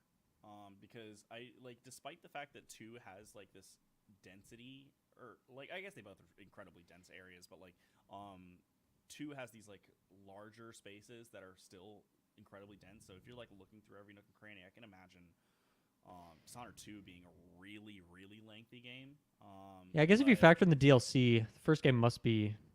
I mean, it has a lot more levels, with the DLC, of course. But like I'm saying, like Dishonored 1 to Dishonored 2, they both, like, I feel like, because I did high chaos runs of both, and I was kind of, I've been through these. I was like, all right, let's get through this. Both of them, I feel like I probably didn't spend more than like 7 or 8 hours on. So they felt very, very close in time. But obviously, when you start factoring in all of the like the small things you can do in Dishonored 2, and like all of like the fact that every single building feels like you can go in it in these large spaces and mess around and learn more about the world, like I wouldn't be surprised if that game ends up being like 50 hours, whereas like even at a long, like if I was doing that same thing in Dishonored 1, I probably wouldn't spend more than 25 or 30. Yeah, I mean, one thing that will naturally inflate the time a bit is the addition of black markets, which I thought was pretty cool, because in the first game you have Piero, and in between each mission you go to him, and you just buy your shit, buy your upgrades, refresh your ammo, and you jump into the level. So obviously that becomes a bit quicker. Whereas they actually have black market shops that you're going to, and they're in different locations. Sometimes they're easier to get to than other times. Usually they're not too bad to get to them. But then there's almost like the side mini game where if you want to try and break into all the black markets, like that's some of the hardest stuff to do, especially on like replaythroughs. I'm like, man, I have no idea how to get in here. And I was trying to do the one, I think, in the Dust District, and I was like looking up a guide because I'm like, how the hell do you do this? And you have to like go behind the person's house, climb up, and like through a window. You have to zoom in. There's no way your blind eye could see it. Like look at this this map, and there's like 2 numbers that are circled, but then there's other numbers circled, and like you have to know which ones are being specifically circled. You use that code, go back to the black market, break in, and like steal the stuff. It's like that is insane, and they don't have quest markers for breaking into those. Those are like kind of bonus objectives, which I like is a cool thing, but that adds something too. But I really like the inclusion of black markets because it's just like from a world building perspective, they have the shops in the world interacting with more people and stuff like that. I thought was like a pretty cool inclusion. It was something you could come back to multiple times in a level, like even in that Clockwork Mansion level. The black market's in lower Aventa. I went, did level, went up to upper Aventa, cleared out that level. I went back down to lower Aventa, went to the shop again, came back, went all the way up to the Clockwork Mansion. So the fact that you can like come back to it is something that's pretty interesting. Well, sometimes you might not have all the money, or maybe you'll get a blueprint and then you'll want to go back to it and buy that immediately and stuff like that. So I really liked that. I thought that was a really fun addition to the game that does a lot for the world building. I didn't even know you could break into those. That's something they're not easy to do. Yeah. I'm excited to explore that on my next playthrough for sure. But yeah, I love the inclusion of the black markets. I mean, you could purchase things in the previous one, which it was just kind of from Pietro, so I guess it's okay that it was just like a screen that would come up whenever you're buying stuff. But I did like how you actually have to go to a physical location, and knowing that you can actually like break into them now, that's even like an additional element that just makes it much more enjoyable to tackle the situations, and even just like interacting with them. There's a couple like story moments, I guess, with like either Paolo, I think was his name. Paolo, yeah. Paolo. Just like like you would go to like that. I think it was one of the earlier black markets that you interact with, and then it's like, oh, you gotta hide, and he comes and interacts with them, and it adds so much, like to your point, Dylan, like world building to it. Like there's this underground market of like people just buying and selling things to survive, but it's also complicated because you have like just organized crime kind of manipulating it. And yeah, it's fantastic, and it adds just more immersion to just buying things and getting blueprints, and it's very it's I mean, Dante, you sent it earlier. There's so many things I just wish were implemented in that first game, but that's what makes a great sequel. Like they took the initial bones and just built upon it and improved, and the black markets are great decision. And I love too that one where because the black markets have like a little symbol to like point you in the direction of it, and there was one, I think it was in the Royal like museum one, but you're like going to it, and there's like a bunch of howlers that are just like ambushing you to it. It's like, oh, he fell for it, and it's like, what the fuck? Is there actually a black market here? Like they totally bamboozled me because I turned the corner and they just chopped my head off like instantly. So yeah, I love the black market's inclusion. It lets them shake up the structure a bit too, where in the first game there's kind of a necessity to, after every level, come back to the Hound Pits pub so that you can buy stuff again. I think that happens in every level as far as I can remember. And then in the DLC, they don't even like mention it. You just like buy stuff and like go to the level. Like there's not even like a context for what's going on. But because they don't have to do that this time because of the black markets, and not every level has one either, but they can do stuff where you go to, what is the district called when you're going up to Addermire? That area before it is called, I guess, just the streets of Karnaca, Addermire Station, right? So you go through that level, and then you get sent off to Addermire, so you're not even going back to the Dreadful Whale. And then the same thing as well, you go to Dust District to do that level, and then you go straight to Aramis Stilton's mansion, and then you go back to the Dust District and leave. So they can shake up the formula. You don't always have to go back to that like hub world in between each level because of that. So I think that is just a side effect of including black markets. And yeah, once again, not every level need one. Like Aramis Stilton's mansion, there's no like black market in the basement or something like that. But because you kind of had that level that right before you go into that level, you could go back to that shop in Dust District, load up, and then go in. It's just great. I think that really adds to the way that they can shake up the formula, the level structure, and all that. Yeah, it just makes those spaces feel more natural, I guess. Like it feels like less of this strict mission structure that Dishonored 1 has, and makes you feel like, oh, I am moving through this world Yeah. in a more open state than I would in where it feels like level in Dishonored 1. Yeah. Yeah, I like it a lot. Dante, you were saying that Dust Restricts one is your favorite as well, so you want to talk about that level? Yeah, so you guys kind of skipped out on some of the I think really interesting parts. Well, I've done it now, but on my first playthrough, I just loved that riddle, and I remember I have the distinct memory of talking with my friend Clinton and having him like sit on it and work through it with me on paper. We were like figuring out this riddle, and I feel like I was so satisfied by solving it that I'm like, I'm gonna move ahead. But I remember exploring a bit of the level, but yeah, I never even got an achievement for siding with one of them. So go ahead. Yeah, so you're pitted against to get information on how to move through that door to go of one of two sides. You either go to the leader of the Howlers or you go to the Overseer's captain, and you can bring the body of one or the other to the opposite end. And it's just this really cool structure, I think, whereas like Paolo and the Howlers are having this like party or this like get together, this like brunch get together, and you can like invade his space. And his quirk is you have to kill him, I think 2 or 3 times. Two times. 2 times. The There's first an time he just achievement turns for into killing him. rats. Yeah, he There's an scatters. achievement for killing him 3 times. I got it. Oh, this time. okay. I don't know how I did it. Because I still feel like I only killed him twice as well. Maybe it was actually the initial interaction, because I had that too. When he was going to the market, the first time it like glitched, and I like wasn't near him at all, but it just like activated the cutscene as if I was like standing in the stairs. I was like, oh, this is weird. And then he's like, yeah, you should get out of here. And he pulls out his sword, and then I just shot him like right then and there, and he just turned into rats. So I of course like reloaded a save to avoid that situation. But that's probably one of the deaths. I did not know because- this was a thing. I was so curious Yeah. by that achievement. I'm like, well, that doesn't seem that hard. You That's just probably keep it. reloading your save Yeah. and do it again. No, and it's like again. way, or it's in Karnaka in the first area or something. Yeah, it's yeah. It's very early in the game. Yeah. So yeah, I did kill him then, and then I think that's in Lower Aventa district. Like going in the Yeah. Clockwork Mansion is when you do Right. that yeah. makes sense. So like I really like Paolo's just kind of like a little bit of his backstory. That's why it's my namesake this time around. He has Granny Rag's hand, and that's why he's able to disperse into rats. That's why he's kind of like.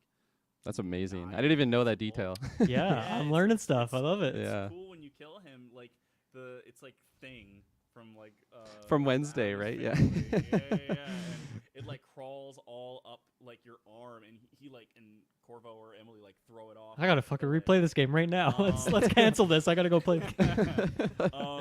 Yeah, just a really cool moment that like leads back to, I don't know, one of the best characters in Dishonored 1. But also just like the fact that once again you can take 3, I guess, completely separate routes through this level. You can Well, 4, Kill- right? Because you could not kill anyone, kill both of them, because you can kill both, which is what I did this time. or kill you can both of ship them both off. I guess, like put them in Yeah. boxes too, and send them off to the mines, right?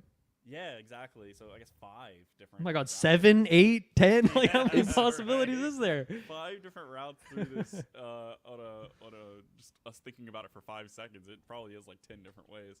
But then just the way that environment works is just this added piece to this level that I think is like I personally think is one of my favorite parts of the entire game, where you get kind of used to going through Karnaka, or even in Dishonored 1 going through Dunwall, and it's just like, okay, I'm moving through this, and the main shifts in the way that I'm going to go about this space is where like the enemies are laid out, or the way that the level is laid out. But in this one you have that piece as a layer, but then also the fact that there are constant dust storms happening that make it so that you have these like 3 or 4 seconds of cover, and you can utilize this to do some like really wacky stuff. Like you can wait for things to, like there was a lot of times I was just like perched up waiting somewhere, and then waited for dust to cover, and then immediately stab somebody the second dust covered, and then moved through it. And it would have been like with like 5 guys around it, and I would have just like dominoed like 5 of them,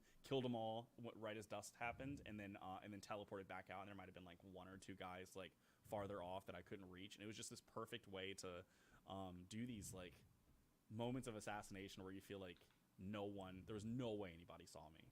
which I thought was just like super entertaining. It's a got like different the type of cover Inception that you get. womps too. It's like, whoa, Yeah. the dust Yeah, comes through. the It's sound great. effect that's It's a happening different is type of cover that fantastic. you get too for any other like portion of the both games, including the Yeah. DLCs. So yeah, it was very fresh and cool. Yeah. And then just like it makes that piece easier that you are required to do another one of those where you're like, okay, I've got to bring one of these guys to another area. These moments of cover make that feel a little less intimidating, I guess. It makes it feel like, okay, I know if I just wait for this exact moment, I'm going to have this opportunity to move Paolo that much closer. But then obviously once you get inside and you're dealing with the overseers or you're dealing with the howlers and their independent areas, you're like back to square one. You're in these small spaces and you're like trying to maneuver with another character in a much smaller space than I think you've had to elsewhere. Right. I guess maybe Sokolov earlier in the game is probably the first time you have to do it in such a small area. But like in Dishonored 1, you're carrying Sokolov across like rooftops and stuff like that. It feels like you can go anywhere, whereas this you're like a little bit more contained once you get inside some of those levels. I just feel like I think my favorite levels in these have the most variety possible. Like I feel like the options are really endless.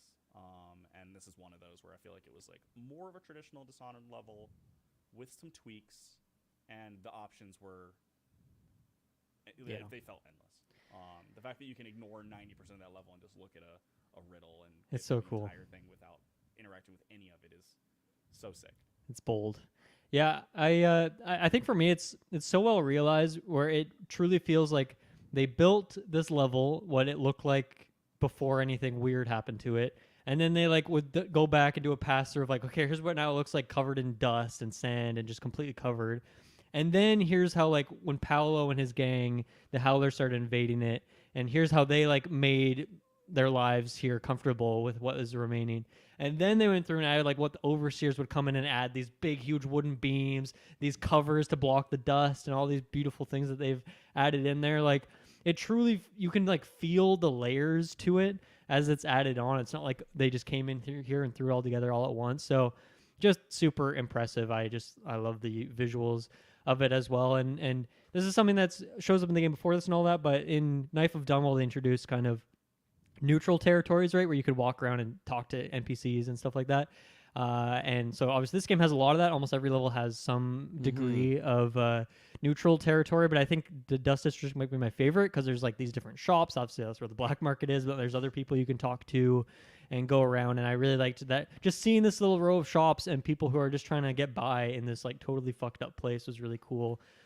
Did you guys know that you can find Corvo Tano's old apartment? I did. I found it. Oh, Yeah, it was nice. really, really That's cool to go great. through there. I found his trophy that he won in the duel of The whatever the fencing term was. competition Yeah, thing that he won. Yeah. that You was can find that a was note really from your cool. mom, which is a bit emotional too. Yeah, you're adding backstory to a character that we spent so much time with in the first game, and Corvo is something like of an anomaly. I feel like in both games, and this one they definitely supplement him a lot more with like his just origin and where he's from. Well, he has a voice too, right? He didn't yeah, actually no, have it in the first and a game. face like, too. Like I jarring guess he Yeah. kind of has a at face in the first. first one. Sorry, what was that? Him having a voice is kind of jarring initially. It's like, oh wait, this did not happen at all throughout the first game. What the hell?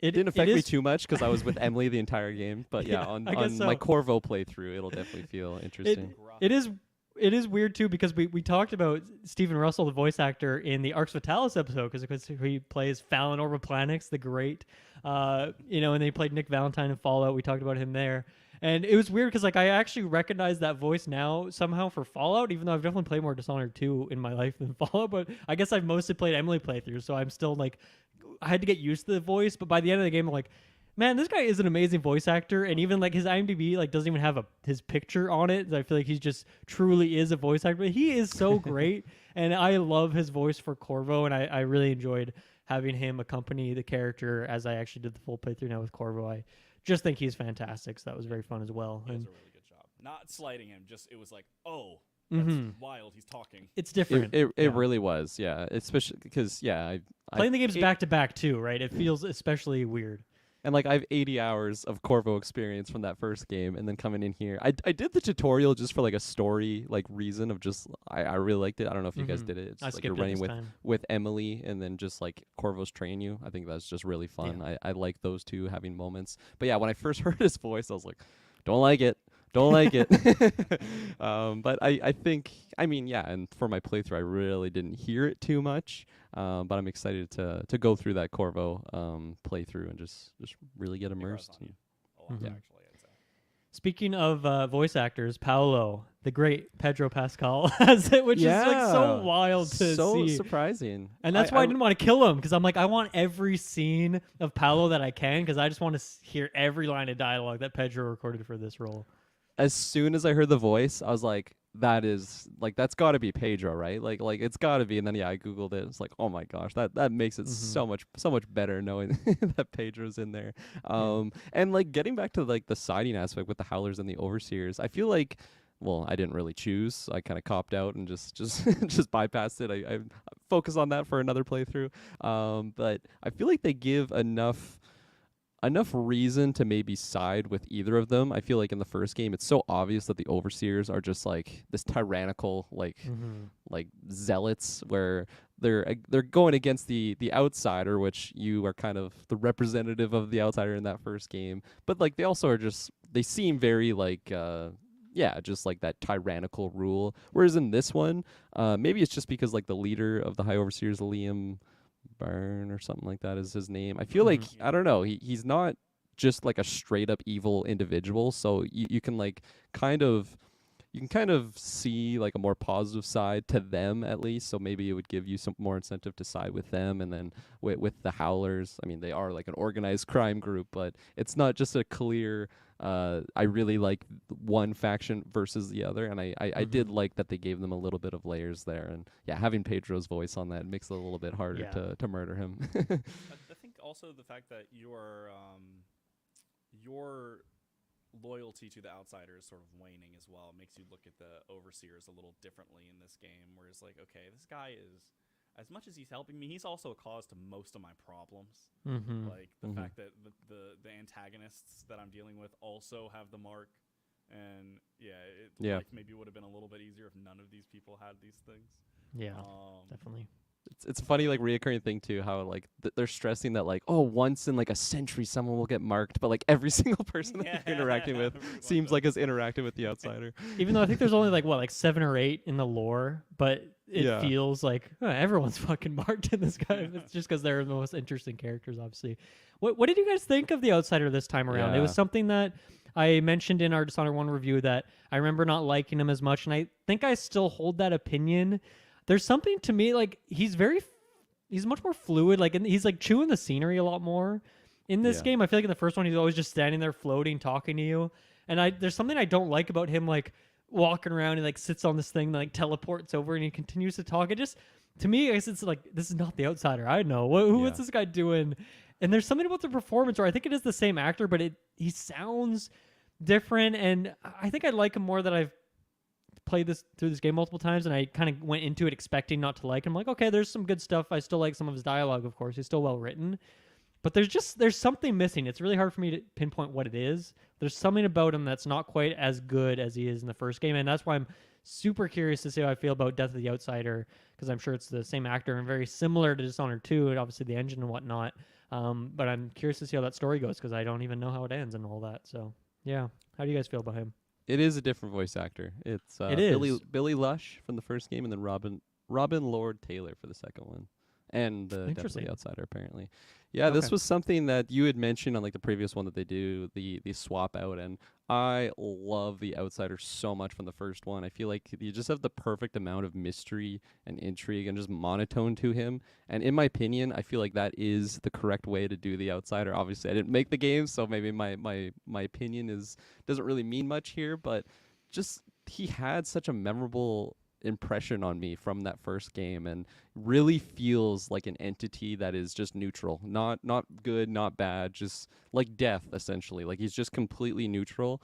And I was pretty disappointed for this one for a lot of reasons that you mentioned already, Dylan, with just like the way that he was just chewing up the scenery, and it just seemed like he had like his own ulterior motive, which I guess that might be fine for the outsider to have, but he just seemed to like really be like a performer as opposed to just an entity and this like godly being. And I was pretty disappointed. I think also just having like the different voice actor, I thought it was perfect from the first game.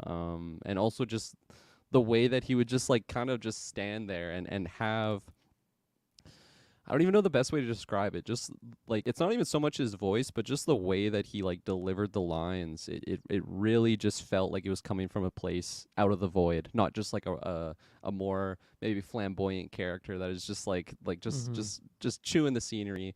And he is in it like quite a bit in this one, probably more so than the first game. So I was honestly, like, I hate to say it, I was like skipping some of the dialogue sequence with him, like when I did the shrines. I like not to go so negative, but yeah, I was pretty annoyed with him by the end. And knowing that we had Death of the Outsider, that was a concept where I'm like, I can't believe they're actually doing that. Like I love the idea of the Outsider. I'm ready to kill the Outsider. Come on now, just give me Billy Lurk and what I can do with him. Because yeah, I was Dante, no pretty spoilers for what disappointed. actually happens in that game. No spoilers. No spoilers. No spoilers, please. I know both of you haven't touched that, right? Yeah. So no. I played the first level, I keep it think. tight. So yeah. Yeah. Yeah. I don't think I minded him as much, but I do feel like his role changed a lot between the two of these games. Like he was this kind of, I don't know, maybe this person who just seems like they're just pulling the strings just a little bit just to watch the pieces be in motion, right? Like he was neutral, but also maybe a little bit of an instigator. Whereas in this one, it seems like he has like, he definitely wants something to go. He wants Delilah gone. Like, and he seems like he has a motive in this than he does in the previous game, where he feels like, all right, I'm Just an observer. The world burn a little bit for funsies in the background. Mm-hmm. Yeah, he definitely seems like he's unhappy with the amount of control Delilah's getting in the void. The fact that she can like pull Emily and Corvo into the void the way that he can, and like, I think they had to give him a little bit more to make that story beat work, but I also agree that his vibe changes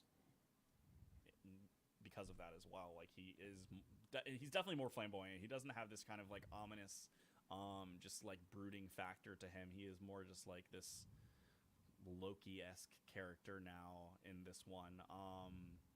Not like the Marvel Loki, like the just traditional Loki. He definitely has just this kind of like, I don't know, this definitely less scary approach. He was, maybe darker individual in this, where he just seems like, oh, this is your pal, the Outsider, and he's quirky, and he's gonna give you some powers, and now he's gonna send you off on your journey to obviously take care of the thing that you want to do, but mostly just to take care of his ulterior motive. Yeah. So yeah, I definitely he's not as strong as the first one, but I don't think it necessarily, he didn't bother me. But I don't think he's as good as he is in the first game. Okay. Something that they brought into this game, which I found was incredibly interesting. I'm curious if you guys have gone that route, that you can actually deny like the Outsider's mark, which is really cool, because in the first game it has that achievement of like, after the prologue, just don't use, or like don't upgrade powers or whatever, but like you still have the blink, because that's like the starting one. But I just find it so interesting that like right from the get-go you can just deny the mark. And later on in the game, I think it's the very last mission, you interact with an overseer, and he like can just smell like the Outsider's mark on you. So like there is going to be some different dialogue sequence. You'll probably actually like see you as a good person there, because you don't have the Outsider's mark. And just for gameplay wise, having 0 powers versus like just 1 that you could use, I think that's really, really cool that they added that in. There's so many amazing things that they've improved in this game, but I'm excited that day that I actually because that'll be a challenge, going through the game with no mark, like just fresh. That's very, very interesting to me. Yeah, that'd be a fun playthrough. You guys didn't do it, sounds like. I've not done that before. I'm scared too, honestly. There's so much fun to be had with all the yeah, for sure, all the things you get from accepting. But very curious to see how the dialogue and just like the overall story changes if you do not accept it, though. I feel like that Yeah, because if you go to an outsider shrine and you like pick up rune, can you pick up runes still? Like, could you still upgrade like your health and stuff, or can you not upgrade? Obviously, you wouldn't be able to get the abilities, but could you still get runes and use them on those other like passives and stuff? I have no idea. Huh. I'm curious. Something to explore. Mhm. On our next retro Playthrough for me. Dishonored 2, 3 years from now. Some other world building stuff that's kind of brought up from the Dust District. I love that mountain is actually kind of two mountains, and then there's like this essentially what is like a wind tunnel that is going through it, and that's why there's wind turbines everywhere because they can use that powerful wind from that wind tunnel to power their different stuff. So not everything is reliant on whale oil, which I think is a good mix-up. That there's still whale oil powered things, but you have a bit of a mix of both, which is cool. But then the kind of underlying story, the B plot, you could say, that as the overseers and stuff want to continue this mining expedition as they're burrowing deeper and deeper into that mountain, they're increasing like the width between those mountains, and the wind is getting stronger and less controllable, and that's why the Dust District is so fucked up, and that's why it's even called that, right? It actually has another name, but it's just it's become the Dust District because of all this stuff. I think for me that's a really compelling thing, and as they do that, it gets more and more dangerous for the miners, the people that work there, the people who are the lower class citizens and are just trying to get by, and their lives are in more and more danger. And the fact that Aramis Stilton and Hypatia are two of the bigger proponents that are actually in power and have resources who can do stuff to save them. Hypatia creating the Atomire solution and trying to cure them of the whatever the thing is they get from working in the mines. I forget what it's called, but some sickness that they get. But then obviously she is getting taken over by the Duke and just controlled to do something else. We'll talk about that in a minute. But then Aramis Stilton, when he gets just totally fucked up because of seeing that seance, and then he can no longer help them out either. So to me, that was like a really compelling B plot this time around, and understanding some of the greater lore stuff. Just really great world building and great reasons to keep Aramis Stilton alive and Hypatia. And I like that they come upon the dreadful whale, and you get to talk with them, and they become kind of part co-conspirators in a way. And Hypatia leaves at some point to go back to Atomire when she's feeling better and whatnot. But I really enjoyed just some of that world building stuff. I don't think I got all those details the first time through the game, even the second time, but actually just paying attention to some of those more things and reading some more audio or listening to some audio logs, reading some more notes this time around. It was pretty cool and satisfying to see that. And, talking about Dusters as well, like those things that you can do, whether it's Paolo and the Overseers, and how that actually affects the ending as well, is interesting, and who is controlling Karnaca at the end of the game. And that's something that I just want to I should watch some cutscenes on YouTube of seeing the different things of if you leave the Overseers in power, I'm curious what the outsider says about what's going on there, because I thought it was interesting that Paolo takes over, or the Duke's body double could take over and be the leader of Karnak, and these different things based on your actions. I think is all really compelling stuff, that it's not just essentially what you do at the very end of the game, it's some other options and things that you're decisions you're making throughout the whole experience that are going to affect what's going on there and what happens to Karnaka. It's pretty fun to see how incredibly cynical Corvo gets at the end, because when you do just kill everybody and there's no opportunity to leave anybody in power, he's just like, I don't care what happens to this place anymore. And I'm just like, damn, dude, you were just high chaos is probably dark, I assume. Yeah. Loses Jessamine again. What's crazy too, I did not realize you could do this, and I don't know how cold-hearted you have to be to do this, but when you get to the end of the game and you dispatch of Delilah, no matter how you do it, you can just choose to not free Emily or Corvo from the rock thing, and you can get an ending without doing that. Really? Which is that is so fucking dark. Oh my god. That is dark. I wish I did that, actually, considering the route. I'm curious what would happen if Corvo just never released them. Is he just the new emperor? I think so. I think he just takes over, essentially, something like that. Yeah. He's like, we're invading. He's just the super tyrannical ruler. It is. Yeah. It's not a good way to go, for sure. I was curious though. What was the situation for your guys' playthroughs? Because for me, the body double did take over Karnaka, but was it different for your guys? You don't know what happens to the future of Karnaka. You just go like I said, he takes a super cynical approach where he's just like, I truly don't care about this place or what happens to it. And then do you have to sacrifice Jessamine either way? To get Delilah's soul, right? Yeah. I think you have to, probably. Yeah, where in this one she's in the high chaos, she's very much just I I don't like who you've become, and I don't want to be like a part of your path any further. And she wants to go into like nothingness. She was ready to leave. Jesus. So dark and sad. Yeah, it's really sad. But yeah, she's just like, yeah, I know you're doing what you have to do, but I'm not happy to see who you've become, and I don't want to be a part of this world anymore. Essentially. Yeah, I can't remember what happened when I first played through the game. Because once again, I didn't side with anyone, so I guess the body double would have taken over back in that, but I can't remember what exactly that ending was. This time around, the first time I beat it with fucking up my ghost playthrough, the body double had taken over. But then when I reloaded the save and I was speed running through the Grand Palace, I didn't even interact with the body double. I just went straight to the Duke and killed him. So then Paolo took over, and Paolo was the leader of Karnaka because I had sided with him in the Dust District. So yeah, I thought that was pretty interesting. But yeah, once again, there's like a lot of different ways you can affect that, which is pretty cool. Let's take our next break. We'll be right back.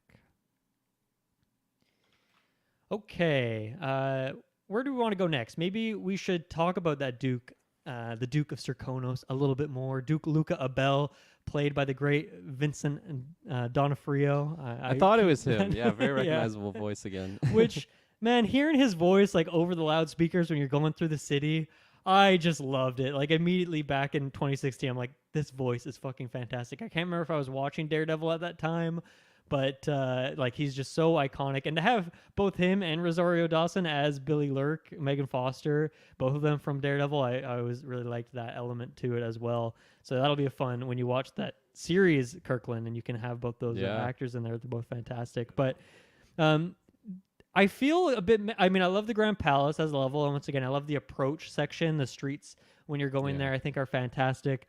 The palace as well, like just visually so striking. Of course, the sunset. Oh my god! Yeah, I took a couple minutes just like staring at it. I swear. Go up on the roof and look around. The music is fantastic as well. Just kind of like these almost Spanish guitars, like feels very seaside and pleasant and whatnot, but still has that Dishonored edge to it, which is really cool. I think maybe one of my, I guess I feel a little bit in Dishonored too when they have this this part of the game now. They have to have a non-lethal approach for everything. The body double one feels does not feel very realistic to me and feels a bit contrived. It feels like they were running out of ideas a bit. I like the idea that one of the targets has a body double, but the fact that he's like so similar that you can kill the real Duke or, you know, dispatch the real Duke, and then this body double will be taken over and everyone's like, oh yeah, I guess that's the Duke. And the fact that he's like actually a good guy and someone you can trust and would even allow to do that. Yeah. It doesn't feel great to me. I think that's maybe a bit of a weaker narrative thing. Gameplay wise, I think it's great that there's 2 spots your target could be, and then there's also that's something that gets randomized too. There's a bunch of different spots both of them can be. So each playthrough, you're gonna have to go explore these different spots because they might be in the throne room, or maybe he's in his office, or maybe he's down in the garden. And then obviously there's 2 of them that could be in either of these places. So that's kind of a cool element to it as well. So yeah, how did you guys feel about that? Do you agree with me, or did you feel like it was good enough as the other non-lethal solutions? Well, mine was a lethal solution, so I don't think I could chime in. Okay, fair. I just walked up and killed the dude and left. Yeah. It ends up being one of the more brief missions in the entire game, actually, I'd say, on a lethal run. I love the idea, like what you said, Dylan. I definitely had that thought too, because I went the non-lethal route, so I was interacting with him, and he's just like, "Oh yeah, we can do this plan. Like it would totally work out. We just got to get this one medal." And he's exact same voice, like there is no differences between them. And of course, he's just like the polar opposite of the actual Duke, where he's like super humble, super kind to everyone, and like it's just, man, like this is a perfect situation. What a quinky dink. Like this just works out for everybody. There was a moment like when you take out the Duke, for me he was in his bedroom, I think, and then that's where like the body double is like, oh, just go hide up there, and then like the guards are gonna come. I thought it was gonna be like a really weird twist when he actually like points you out, and like the guards like just like it's like there'd be like a third option to like actually get like a non-lethal, but it didn't go that route. He actually is just like the best person in Karnaka, and like just super, super nice. So yeah, in hindsight, I think it is a little bit weak, comparing it to just a lot of the other non-lethal takedowns that you do throughout the entire series really. They get really creative at portions, and that one was just a little bit weak. But man, like especially for me, like the first time going through that area and like trying to like investigate and figure out which one was the actual Duke, like that was a really cool experience. That was very fresh for me in the entire Dishonor series. Just looking out for like those hints that would like a smoker. There's a couple other things I can't quite remember. But the smoking, that was the big obvious one for sure. But yeah, that was Right. sorry. You can use the heart. To Oh yeah, I didn't even think about that. So yeah, that's a great idea. So I'll have to remember that for my next playthrough. But my next one will probably be a lot more higher chaos than what this playthrough was. But yeah, on paper it's such a sweet concept, just having the body double, so it makes it a little bit trickier on which one. I guess it is pretty similar in hindsight to Lady Boyle Mansion, because you have bit, multiple bodies that you're looking for and trying to figure out which one it is. But yeah, that was fun, and also just like navigating through the Grand Palace. It was such a beautiful area, but nothing really beats that initial playthrough in a Dishonored game of tackling a level for the first time and just looking for like windows and different things that you can that you can just navigate. Man, Arkane games. That's something that like you can never really recreate too, is like that initial playthrough. I guess in this game they do like more of an effort of having like you mentioned, Dylan, like they can be in different areas, so there is like that replayable factor to it. Like it's not always just the same thing, so that is nice for replayability wise. But just like the levels themselves, I like throughout the entire Arkane franchise, I've had those thoughts of like Deathloop as well. Just like the first time I found like a crack in the wall, I'm like, oh my god, like I had no idea that was there. Like that just totally shifts the entire way that I would navigate this mission on another playthrough or coming back to this area. So yeah, that was really cool navigating that, and that was another one too. I think I was like 3 hours or something on like my playthrough of that mission. Definitely. Man, I swear, like I feel like I missed out on this this level this time around, because I did just kind of like I teleported up onto the roof like immediately when I came into the palace area. Walked all the way across it. There's a balcony at the bottom. He is inside. Killed him. Got his key. Oh my gosh. Like nothing else happened. Like Yeah, if he was in the throne room, you would have had to go through a whole gauntlet. But I guess you got the easy one in that playthrough. Seriously, a 10-15 minute level. That's crazy. Wow. Yeah, so I'm like hearing all of this like nuance to this, and I'm like, I don't remember it don't remember it fondly. Don't remember it clearly from my first playthrough, and I'm sitting here like, man, there's just so much going on in this level. But you would still have to go down to the basement and go take the effigy, don't you? Like for that's in the So you literally you don't have to go into the basement to get the effigy. You go to the safe. You get the key off of him. You go to the safe. You open the safe, and then Delilah's effigy is inside of there. Right.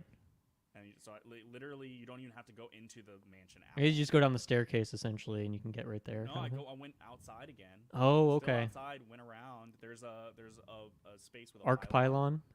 Yeah, you can dash to where the whale oil is and just pull the battery right really quick before you can get zapped, and then you just use the key and then walk in. It is by far I definitely took the speedrun route. I think that was the one of, like, there's always a level in a Dishonored game where I'm like, I teleported 4 times and now it's over. that was that one for me.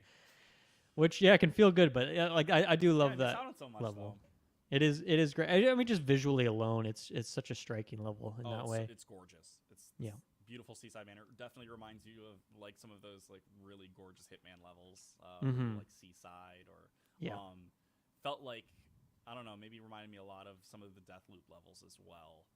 Yeah, I felt that DNA there for sure. Yeah, definitely. Yeah, gotta redo that one though, clearly, because there's some interesting things happening there, and I got it easily the easiest way out. Go the no powers route next time. You'll really be forced to interact with the entire level. That is still, like, despite beating these games multiple times now, intimidating. But you should. If you have a save on that level, you should just reload it and then fuck around and look around, because who knows, for the ranking it might be irrelevant a chapter to have.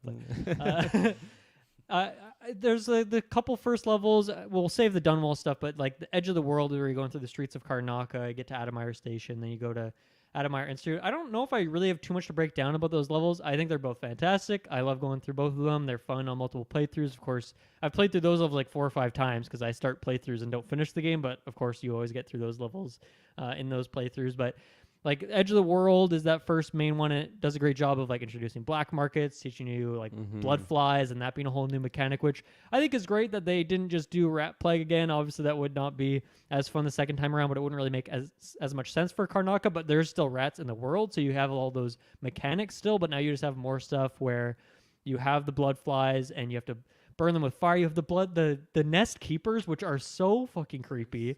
Holy fuck, man. They I had like no all idea their they were in lines this of game. dialogue. Yeah. Oh, they're so scary. The first one I interact with, I like had to pause the game as if it was a scary game because I'm like going Yeah. through and I hear this voice and I'm like, what the hell? Is there like a bad guy in here? And then he I'll just like was protect you, whispering. my pretties. Yeah, all these And he lines. just like totally like ran over to me and I just like paused the game. I was like, whoa, what? I had no idea these characters were in this game. That like actually scared me. Like the hair on the back of my neck totally raised in those moments. Yeah. And sorry, on the blood flies, can you possess them as Yep, Corvo? absolutely. You can. Yeah. Okay, that's interesting. There's an achievement to within one possession because you can like jump targets, which I forget if that was in the first game, jumping between targets in possession, but that's one of the No. upgrades you can get. And there's an achievement to like jump between fish, rat, human, and blood fly. So I don't know where a good point in the game to do that is, but that would be really fun. I didn't upgrade possession at all because I had done that a lot in Dishonored 1 for that playthrough, so I want to try some different abilities out. And I pretty much put all my points into bone charm crafting. So maybe we could talk about that right now, actually, because I really want to explore with that feature. I used it a little bit previously in older playthroughs, but I wanted to see what kind of things you could do with it, where you can, just craft. Once you get all the upgrades, you can get 4 perks put on a bone charm. You can only use 1 perk 4 times. Then the black bone charms and the other ones I forget the name of, you can't, like those more powerful ones, you can't use those aspects on bone charms. It's only the default ones. I do think it's a very cool system. I like it. I think it would probably be more fun in high chaos. So I'm curious to hear Dante and what kind of things you did there. Into it as well. Yeah, but for me, the things that I thought were really funny. One is I got the upgrade 4 times over that made it so you're quicker with crouch, and eventually you just get quicker than your like walk speed. So it was actually quicker for me to fucking crab rock around the level. And then I also got 4 upgrades of the one that makes it so you're quicker when you have a body over when you're carrying a body. So when I was crouching and carrying a body, I was like probably 80% of what sprinting speed is. I was just like trucking when I had bodies over my shoulder, which is hilarious. It's very janky, of course, but it's funny. And I could like choke people out in just no time at all. So I could do some really fun stuff with that. But there was, and I feel like I got every bone charm in the game. So maybe I missed a couple hidden ones or something. But I felt like for a non-lethal ghost playthrough, there's not, like those are good abilities, but you don't really need all the upgrades of bone charm crafting to get what I just described. You could be able to do that without all that anyway. But yeah, I'm curious how you felt in high chaos, because I feel like there was so many things I was looking at. I'm like, man, getting 4 levels of this, 4 levels of that would make for some really cool synergies. I didn't do as much of the speed stuff, and I wish I did because that sounds like a blast. It's hilarious. It's so janky. Yeah, the fact that they stack is wild. That was definitely a strange decision that I'm here for. And I pretty much just like the main bone charm piece that I crafted was to increase the recharge rate of your I forget what the name of the mana is in this game. Oh, okay, yeah. Yeah, but like so making it so pretty much anytime I teleported I got to the point where near the end of that game I had like always had 10 of the Sokolov's like syringes or whatever they're called. Right. Like I pretty much had infinite mana throughout the entire like last 25% of the game, which was nice. a That's blast. Cool. But once again, it made it so I started just doing this wacky teleport through the entire level thing. Yeah, it definitely makes it a little. Turned it into neon white, 1,000-pound butterfly. Seriously. Yeah, it like that. I think it's good that they made it so that you couldn't do the really powerful ones and stack those as well, because man, you would have turned into an absolute monster. Not that you already aren't. But the some of those passives end up being just so incredibly strong that you can break this game to your will, it feels like. And for me, it was just like, all right, I'm doing this for just to get a refresh and get the story back in, and then also want to kind of get my high chaos achievements. And it just turned into this thing where I was just like teleporting everywhere. Yeah, you're just like flash stepping. That's cool. It's a blast. But yeah, I want to, I don't know, stack some more of this stuff. Like there's always like the stuff where you're interacting with like possession stuff and the rats and stuff like that. There's always like a lot of skills that lead into that, and I've never interacted with any of those in these games. So maybe next time around. Yeah, I'm curious to see how they evolve bone charms in Death of the Outsider in some way, because it's also a shorter game, right? So like, how much time do you have to make crazy builds and whatnot? And I mean, I guess if you have a New Game Plus element to it, you could do it that way. But I've not beaten that game, so I'll be doing a fresh save. Sounds good. As you should. Yeah, this was something. Going through on a particular build, you can't touch everything, and I did not craft a single bone charm on this playthrough. So definitely, just missed out on that whole aspect of it. But just hearing your guys' accounts, I didn't realize how like far it kind of went with it. I thought it was cool that you can at least have that ability to just make bone charms. That's obviously something that was in the first game.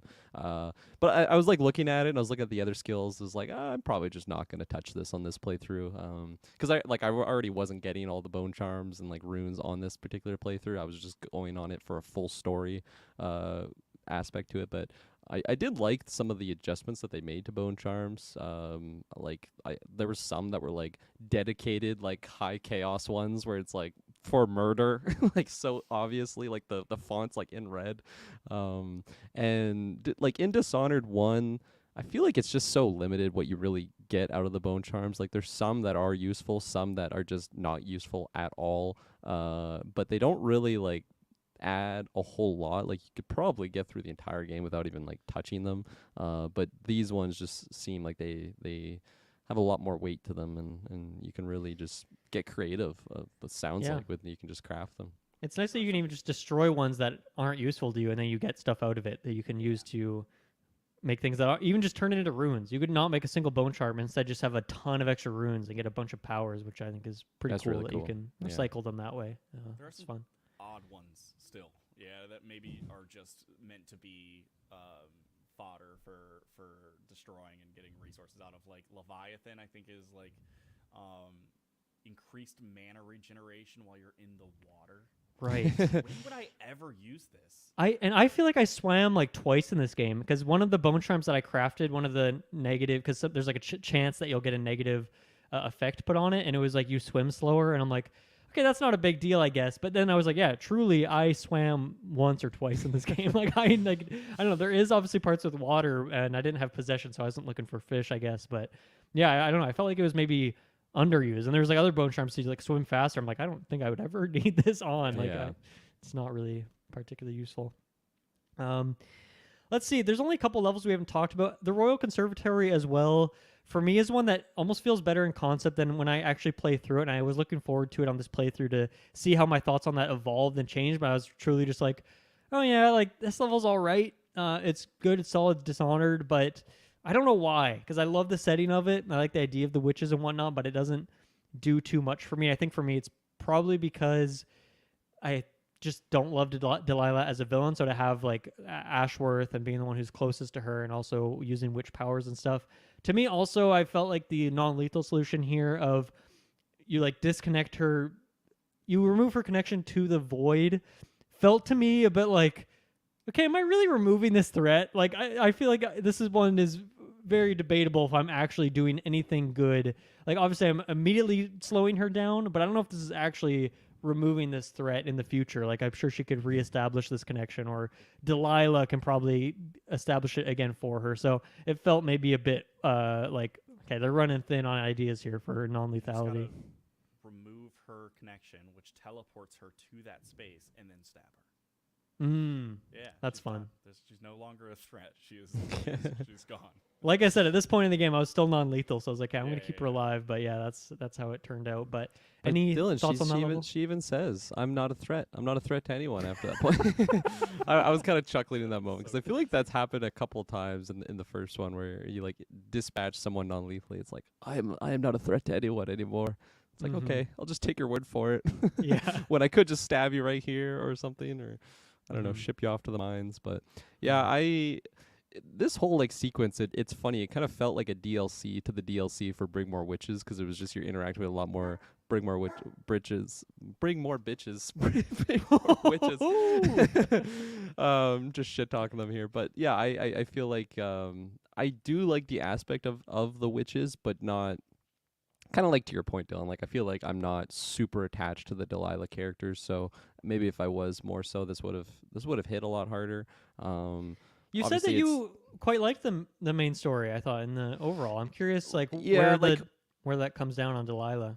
it was like her taking over like the whole palace. I did like that motivation, and Okay, then I like see. unraveling these story elements that like secretly like she was actually supposed to be like involved in like with the royals. And I liked when she took you to the void and you're like seeing those sequences of her just getting empty promises from her father. It's like, oh yeah, no, next year you'll come to court, like, but Jessamine can do it. And like it puts Jessamine in a different light there, where it's like she actually caused Delilah to just get like kicked out of the royal palace. And like hearing like the fate of her mom, like that's really sad as well Mhm. too. Like I would never blame Jessamine for what happened, because she was like 6 years old, or like she was like a youth, so kids make stupid decisions all the time. Like I would Yeah. never put that, like, blame her for that aspect, but it gives motivation to Delilah more so than just kind of like the royal spy master, like just straight up evil. I'm taking over the whole place and I'm just gonna run it my way. Like she truly believed like it was her birthright to rule over Dunwall. And that opening sequence too of like them just like strutting into the throne room with the clockwork soldiers, like I just really really like that.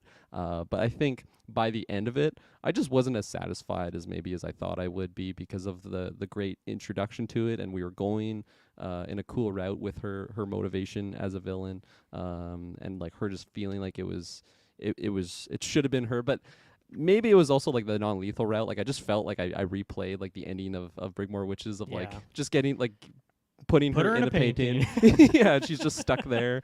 I thought she was stuck there after that DLC, but apparently she Yep. just got out. It didn't really matter. I felt the same. So I think just the ending of it was a little bit lackluster. But and again, maybe that'll be something that on more playthroughs, like I'll like it less and less, just knowing that. Or maybe it'll, I don't know, maybe a bit of an opposite. But There's elements to it I think are compelling, because there's that when that element comes up when you're learning about what happened with her as a child, Jessamine like talks to you and she's like, her mind is warped and this is not actually what went down.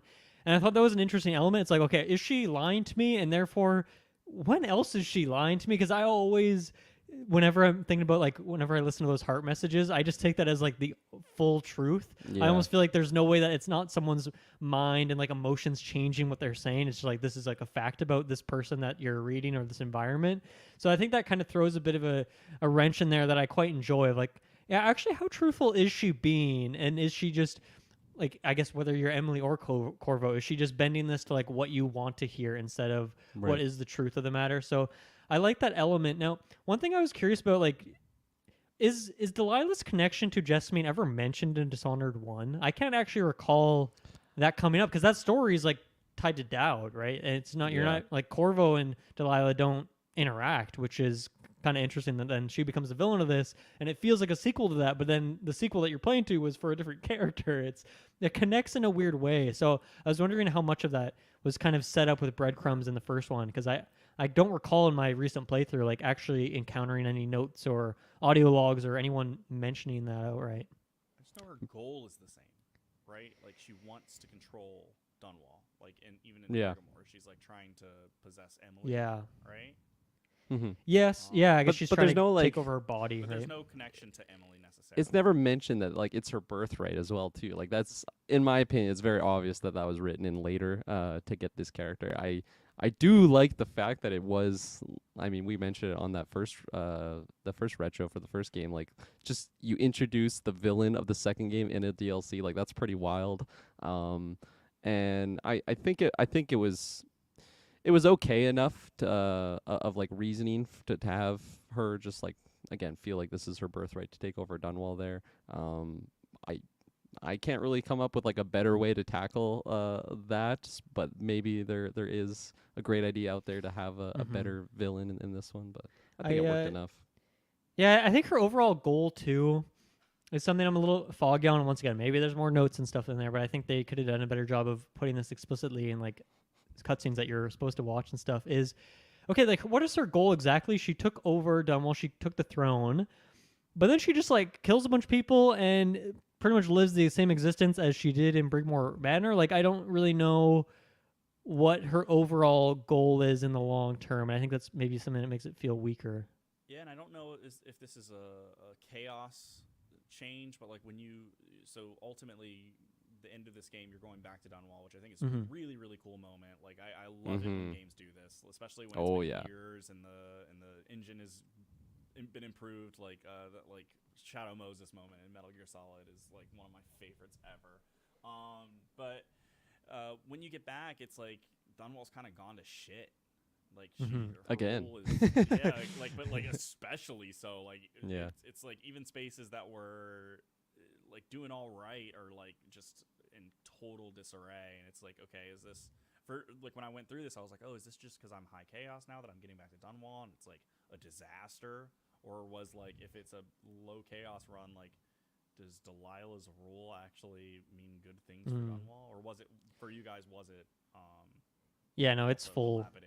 It's full chaos mode there for sure. Yeah, and so it's interesting that first section of the level is actually very easy, like because there's no enemies, there's no one, everyone's dead. There's like a couple dogs roaming around. There's a black market. You can talk to a couple like non-hostile NPCs, but it's actually like a very easy section to quickly go through. But it's cool because that's what the opening of the game is you going through those like Dunwall streets, and so you're seeing those exact same spots again, and then you go up to the actual mansion.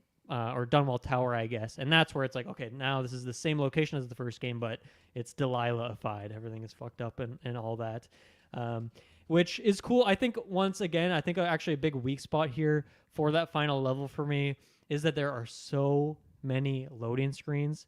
There are so many ways that the level feels like it's broken up into these different sections, and it makes me feel like less connected with the whole thing, where there's a loading screen to like go into like from that opening section in the streets, and then like there's a loading screen that goes into the actual Dunwall like tower like courtyard and stuff, and then there's like another loading screen to go inside, and then there's another loading screen to go up onto the roof, and then thankfully the roof and the painted world are one like loading zone. You can easily go in between the two, but I think that makes it feel very stilted to me, and I wish they could have tried a bit more to maybe like make the levels, all those sections, a little tiny bit smaller, still making them believable for what you actually going on in them outside of just like set dressing, right? Right. You're getting more understanding of like what has happened since she's been in the rule, but like like you said, there's not a whole lot of like outside of like seeing locations you've been to before and like going to Jessamine's memorial, and like you can get a unique piece of dialogue when you go there, and like that's cool stuff and all.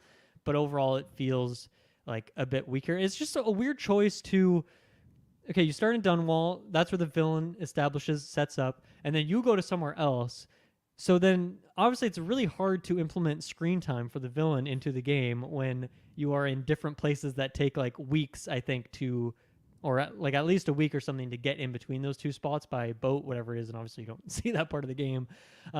So the only time you see her is like in the Royal Conservatory. Not even in the Royal Conservatory, sorry. When you're in the Stilton's Manor, you get that like flashback sequence of the 3 years ago, and then you'll like maybe hear some dialogue or people talking about her, but I think that's maybe where they could have done something where there's a reason Delilah needs to come back to Karnaca after she's taken the throne. Like it would be get a bit messy. But the fact that you like see her at the beginning and end in the game, and then it just kind of she's touched on a couple times throughout, I think makes it hard to be too attached to her as a villain. And like, man, has screen time in the first game, so like there's enough time there, I think, for even what is in there that I should have a bigger connection to her, but I just don't, and it's too bad that she ends up being the lead villain of this thing. I do like that you get the heart eventually, but even that's like.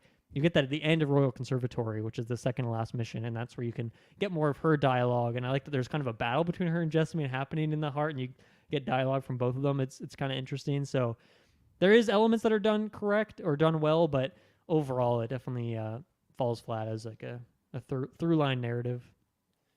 Yeah. It's coming off of the first game, like how effective end story is, and you really do have a driving force for Corvo. It feels like, okay, outside of getting, I don't know, a gold needle for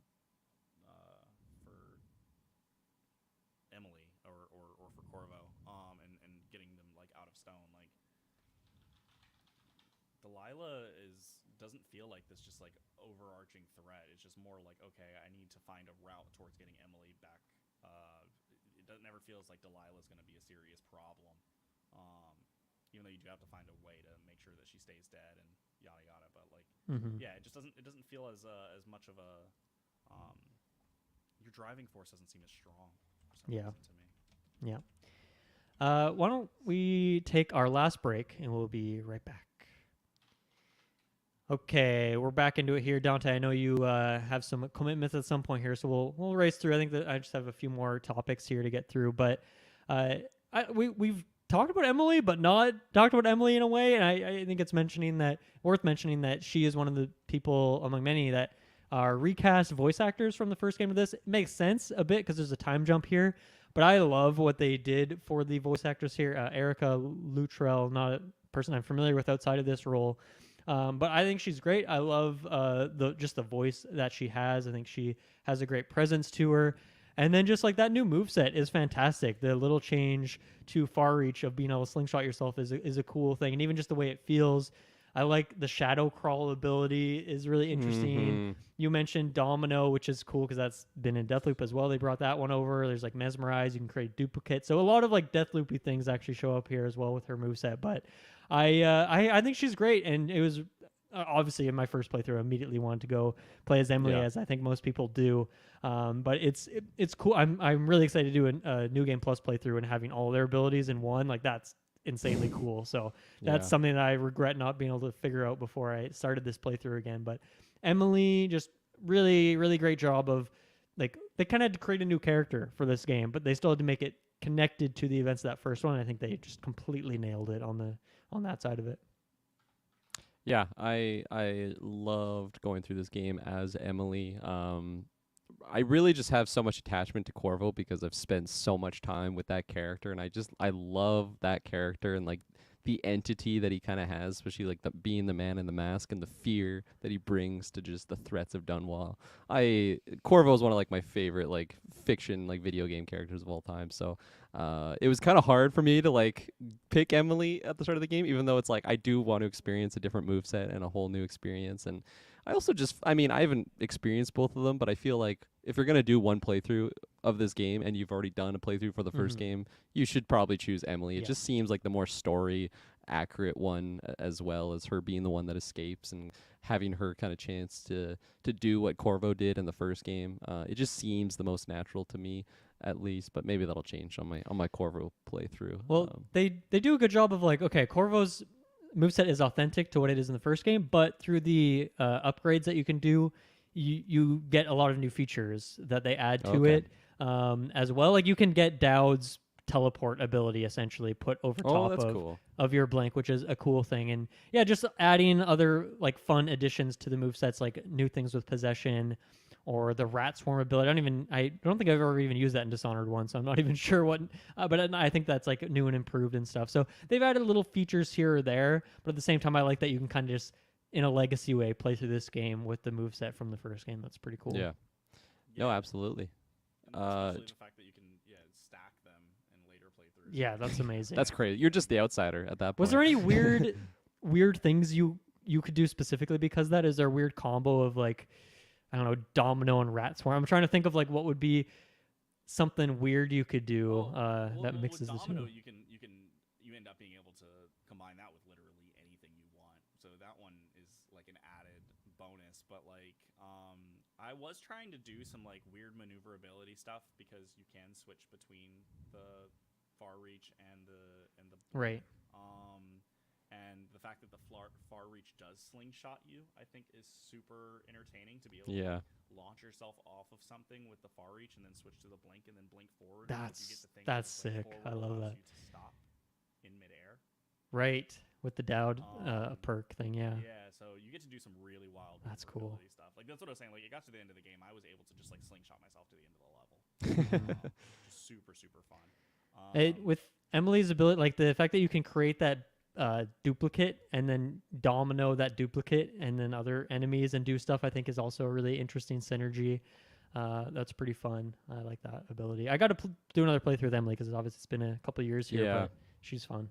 That was like I said it earlier. Like I clearly did not tap the full potential of what I could even do with just that one character. I was really use and memorize a lot. I feel like that's really really good, especially when you're trying to sneak around and not be caught. Because it just at first I thought it would just be like as if you threw a bottle and like people kind of get drawn to it, but it's like no, they just like they just get like sucked in to it, and they can't focus on anything. You can walk right up to them and just dispatch them. So that was really cool. Domino, really cool effect that I remember them showcasing that way back in the E3 days. But the shadow walk, dude. Oh my god. I feel like I was using that for like the first half of the game, like strictly other than the far reach. I was just like lurking around people and just like like the immersion of just being this like shadow creature I thought was so cool. I love too how you can like actually take people out in that form. It just feels like I'm Venom or something, like just using like the dark tendrils, just like grabbing them and just like when you pull them down and like the fear in like the person's face of just like seeing what's happening. Very very thematic. I love that ability so much. And I was coming from someone that's so pro Corvo, I totally was. I'm not gonna say in the Emily camp versus Corvo now because it's tough to beat what that initial feeling was. But man, they did such a great job at just bringing the uniqueness to Emily. And for like through all the games, I'm excited to play as Billy Lurch for sure. But like Dowd as well, just like the differences of a similar ability that they have with the blink, for example, and how different it gets. It's so easy to just like carbon copy the same abilities to these other characters, but they really feel different. Yeah, it makes me wonder, and maybe it's explained through a book or some sort of like reading that you can do in the game, but why every person's mark like materializes in a different way for different people. It's like obviously every time somebody has the mark, it seems like they're doing completely different types of magic than their counterparts, and I'm very curious as to why that happens, because you'd expect, I don't know, if he's just slapping his mark on everybody, they'd be all be doing the exact same thing, but no, like if it's like attached to their personality or something. I'm curious. Must be to some extent. Corvo's just a rat boy. Let's see, a couple other things here. Anton Sokolov, we mentioned it's a bit goofy that you have to drag his body through a level again, but I love that character. We talked about it. We all loved him in Dishonored 1, but to have him again, it's the same voice actor for him. And I don't know, he just becomes like a grandpa figure, right? The way he's in your base, and like he doesn't give you a hug, but he like puts his hand on your shoulders at the end of the game. At least in my playthrough this time with Low Chaos, he was a fan of me, so he was like, you did great, like good job, good luck on the last mission, all this stuff. Like he's become like strangely a cozy character, even though he's very gruff and tumble and stuff like that. But I always like whenever after every level in the Dreadful Whale, just going and seeing what weird invention he was working on. His paintings, he like finishes the portrait of you by the end of the game, which is really fun. So just not much to add there. I just love Sokolov. He's great, really fun character. The best.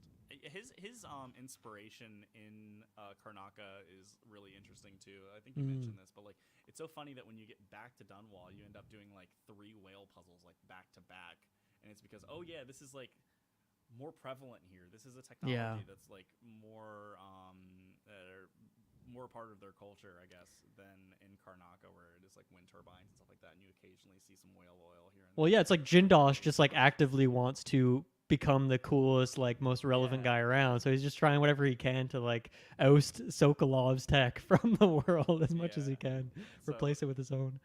I found that to be like really fun and interesting, that there is just this separation in technology. It's almost like if I don't know, steampunk versus alchemy or something like that. Right, yeah.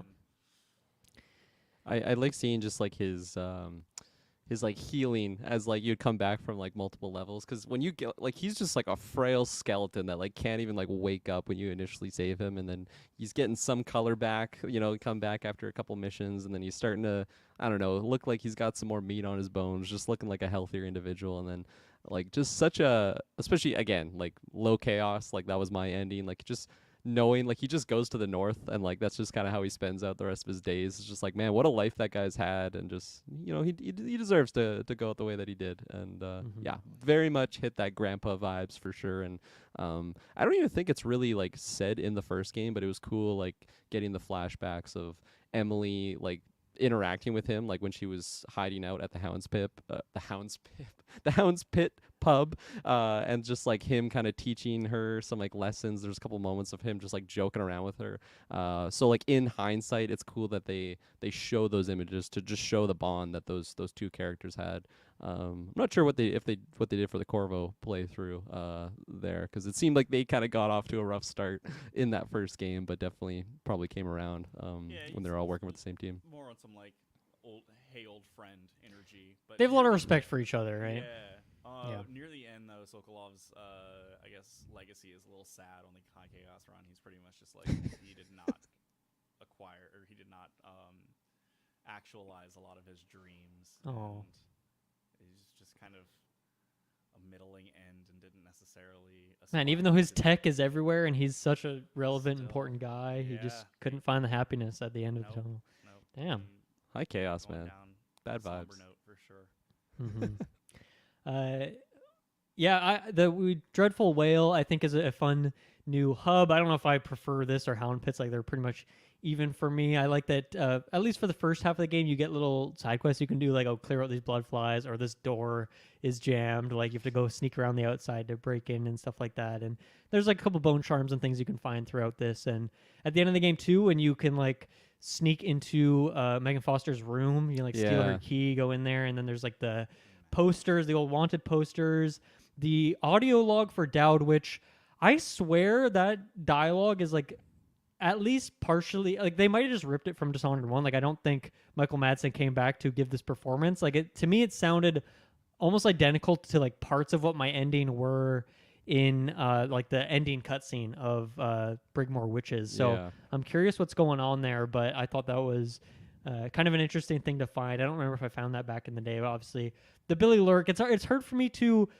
remember how I felt about that twist when it happened back in 2016 and I was playing this game. I can't remember how I felt about it. I do think it is cool that she's been doing this thing, and I'm very excited to see her story in Death of the Outsider, because I still have not. So is that like the only time they really explain that that's her? I just felt like I assumed it the entire time. I don't know why. I just like was like, yeah, Billy.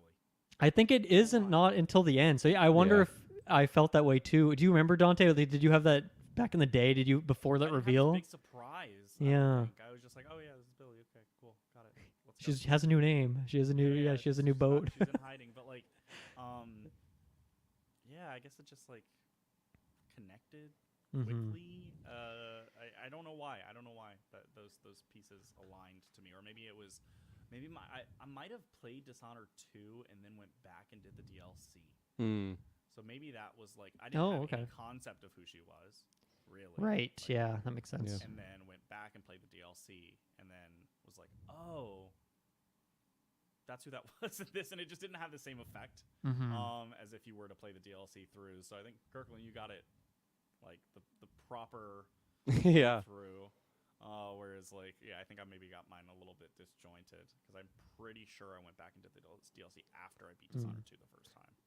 For like a story like purpose, I really like that actually is that same character, just tying it all together, and especially just like the history that she's had with Delilah. I think that's cool. And also like just getting like that audiograph at the end. Like it's funny how that's like you don't have to do that for like the main story, but for me, I feel like, especially on like a Corvo playthrough, just knowing that like Dowd actually saved Emily, like Corvo wouldn't have, like he even says it in the audiograph that no one knew that like Dowd saved Emily, and just like in Corvo's mind, especially if thinking back in the first game, if either you killed Dowd or like saved him, just like actually getting this realization that like that the guy that murdered like the love of your life, Jessamine, like he actually saved Emily in the end. Like I feel like that's a really cool like tying together moment. So me finding that audio graph, it was like, oh my god, like that's a super powerful realization for both Corvo and Emily, knowing that I guess she knows of Dowd because he straight up murdered her mom, but knowing that he was directly involved with saving her, and also just the interaction that he's had with Delilah, like that audio graph went so much further than I was kind of expecting on finding it there. So yeah, I feel like I kind of wish that was a main story reason, because if you played through it and didn't interact with that, I feel like you're kind of missing out. But still, it's not critical. They put a rune or a bone charm in her room, right? So I think they try and really push you to like, you want to go in this room. You gotta be Good kind point. of a butthead to do it, though. You're right. You have to steal her. Yeah. I mean, you could just kill her, I think, at that point, right? And then like, True. I think you can just kill her at some Weapons point. out? Yeah. I think you can, right? But I think that's just part of the like story. Like if you feel like what she did is worthy of being killed, like I think at that point in the game you're allowed to do that. At least maybe you could like knock her out if not. So Right. something like that. No, just yoink. Which is not canon, of course, but Right. yeah. Yeah. There's no pain with her. We just mentioned the audio graphs, which I don't think we ever explicitly mentioned in the first one, but I love the look of that thing, and like that little like almost like braille piece of paper thing that like keeps clicking in and out is really cool. That's used for music or It's like a Scantron. yeah, these audio Yeah. logs. It's great. It's really cool. The typewriters in this game, I love the aesthetic of those, the cash registers, the vaults, all the like mechanical stuff. It's just super satisfying. Like the new additions here, or just like the old things that have a little HD revamp to them, whatever it is. Like I just love all that world building, all those little things. The interactables, Yeah. that's throughout all of Dishonored games, I love them. They're so satisfying. The audio cues that go off when you hit them, and just the look of them, like what you just said. Yeah, they're great. There are more in this one too. Is excellent. Like just every single chest is like you can open it. Like every single. It feels like every cabinet you can open now. Whereas Yes, the for first sure. game, Yeah. You couldn't really dig into a lot of that stuff. It was just It was something I forgot until the replay through of Dishonored 1. I'm like, oh yeah, there's just like a ton of these cabinets. You can like smash the window maybe and get something. But yeah, I like they just made more things interactive. And that's probably why the playtime is inflated in some ways, because I'm fucking opening every drawer, and I close them too a lot of the time. I did too. I'm like, especially if it's someone's house, I'm like, I feel bad about stealing from them. I'm like, I'm not gonna at least close the cupboard on my way out. Couple things that once again shows to that documentary from No Clip. Couple things I thought were interesting. I mean, they talked a lot. There was a lot of things they had to cut to make this game what it was, but one of the big things was apparently that opening section in Dunwall was supposed to be a lot longer, and maybe there would actually be a mission that Corvo and Emily go on together and go do this thing like before Delilah comes in and like ruins the day and all that. So that could have been interesting to see, and obviously I would not say no to more content, but maybe one of the bigger features, and there's footage of this in the documentary, it's cool to see, is that there was this thing called the Void House. And essentially at any point in a mission, in the way like you blink and you can like see, the blink indicator where you're about to go, you could just like bring up this door and you could put it on walls, different surfaces and things like that. And you could just go through a door at any point, and you had this little Void House. It was this little place that you could go to. You could like get, refresh your health, refresh your mana. It would like, based on the things you're doing, you'd get different objects filled out. So in a way similar to your room in the Dreadful Whale, where like, certain features and things would pop up. And then this was kind of contextually where you're supposed to go to build bone charms. And so obviously they cut the Void House, but then they kept the bone charm crafting, which is kind of like, oh yeah, in hindsight, what exactly is going on when you're crafting a bone charm? Are you just like making it in your pocket? Like what? It's very unclear what's actually happening. And so that kind of makes sense. It's just, well, last minute we ended up cutting this thing, and there wasn't like a actual animation for you building these things. So I totally understand why they cut this. I don't think it's necessary at all. It's cool that you can open up this door in real time and just go to this place like anywhere in a level. But at the same time, I think it would probably just bog the game down a little bit. And then you have the Dreadful Whale still. So to have like two of these places, I think would be a bit weird. So it's interesting to see footage, like early development footage of that. But interesting that it did not make it in the final game. For balancing wise too, I feel like if you could just go to that in the middle of the mission, like you're never gonna run out of resources if you can just go Yeah. and heal up and get more mana stuff. So Yeah, I think makes that's sense for why probably they part left of it. out. A couple things I think I like going through this retro and the way we've done it, where in Dishonored we talked about things from Dark Messiah that carried over, or even like a couple Arx Vitalis things. I don't think I have really many of those from this, because it's just like anything that I felt like from those earlier games was kind of influenced in Dishonored, and this kind of does it. But I thought it was interesting. I kind of forgot about this too, that in this game there's of course the lean, but then there's like the lean and peak, where you can like lean over Yeah. and like go up and down, which once again I used like twice. Like you don't need it at all, but I love that they felt the need to add a feature like that in this game. At one point in the game, you find a bone charm under a pillow. So I love once again that like pretty much all of their games has something hidden under a pillow at some point, a weird arcane-ism. And that's pretty much it. Do you guys have any other notes, any other topics that we didn't get to in this thing? I got a couple notes to shout out here. I love the like the diary that you have. Yes, because that's you cool. always have like a journal, I think, from the first game, but to actually like have your character like write out like what's been going on. I the love that sound effect, aspect. too. Yeah. Oh, it's awesome. It's a little detail. It's not completely necessary, but for me, it really lifted up the immersive experience of me as Emily, like going through and just jotting down like what's been going on and reading through those from like her perspective. I loved it. Having, I think Ramsey was his name, the guy that, for myself at least, I locked him in my safe. I was a little bit let down of like the fate of him. I was like, I couldn't, like when I was coming back, I'm like, I can't wait to just see what that guy's been doing. Like in my safe house, just locked away there. He's just like completely like cemented or whatever the hell you call that Delilah did to him. And yeah, I was just, I don't know. It was like, okay, like I guess that's it. But I was wanting him to have like a big beard and just like going stir crazy, locked in the safe room, and just hearing like his account and like see if he like had like a turn of heart or something. No, just he's cemented. That's it. So I was a little bit disappointed with that. I did like how like he like you could see that he has been interacting with the room. Like I think he's writing shit on the walls. He, like your like favorite doll, he just like has in the toilet, just been like pissing on it, just out of spite. I thought that was fun because it was a really cool way to tackle that character non-lethally. But just the end result, I think, was a little bit lackluster. I wonder if that, because that's played by Sam Rockwell, another great actor in here, even though it's a very small role. I wonder if that was a situation where if they didn't have a celebrity actor in here, a bigger celebrity who like cost more money, I wonder if that was something where they just didn't like think about that possibility when they recorded those early lines for the opening of the game. I don't know, Yeah. like, oh, maybe we could have done some cool things at the end, but then it's like it's pretty expensive to get him back in the booth. So I wonder if it was something like that. But once again, not every interview is about Clockwork Mansion, so we'll never know. There you go. I love the overall opening of just coming to Karnaka, and obviously like having these non-hostile zones, and in this game you can actually like really interact with people. Like, you can just talk to them, whereas I feel like in the first game there might be some NPCs that wouldn't be like hostile to you, but they're just like mutter to themselves and like not really say anything, whereas this one, like, you could directly speak to them. There's not like, it's not like a Elder Scrolls where you have like dialogue options, but still something there. It was never clear in the first game too, like who you could talk to and who would get like freaked out and like tell a guard or something, right? Yeah, no, exactly. But in this one, like as soon as you get there, there's just people like sweeping and just living, and it was cool just like going through the at least for myself, like just spending like 10-15 minutes just like not even like progressing, just like wandering through Karnaka. This was obviously my first time experiencing it, so it was a really great introduction to this new playground that we were coming to, and I really liked it. And just any time that I was kind of interacting with the NPCs, to your point, Dante, it's one of those things. I'm like, man, I wish they had this in the first game, and just having Corvo like interacting with a lot more characters, just retrofit it in there. Maybe on like in 10 years in the great remake. Yeah, exactly.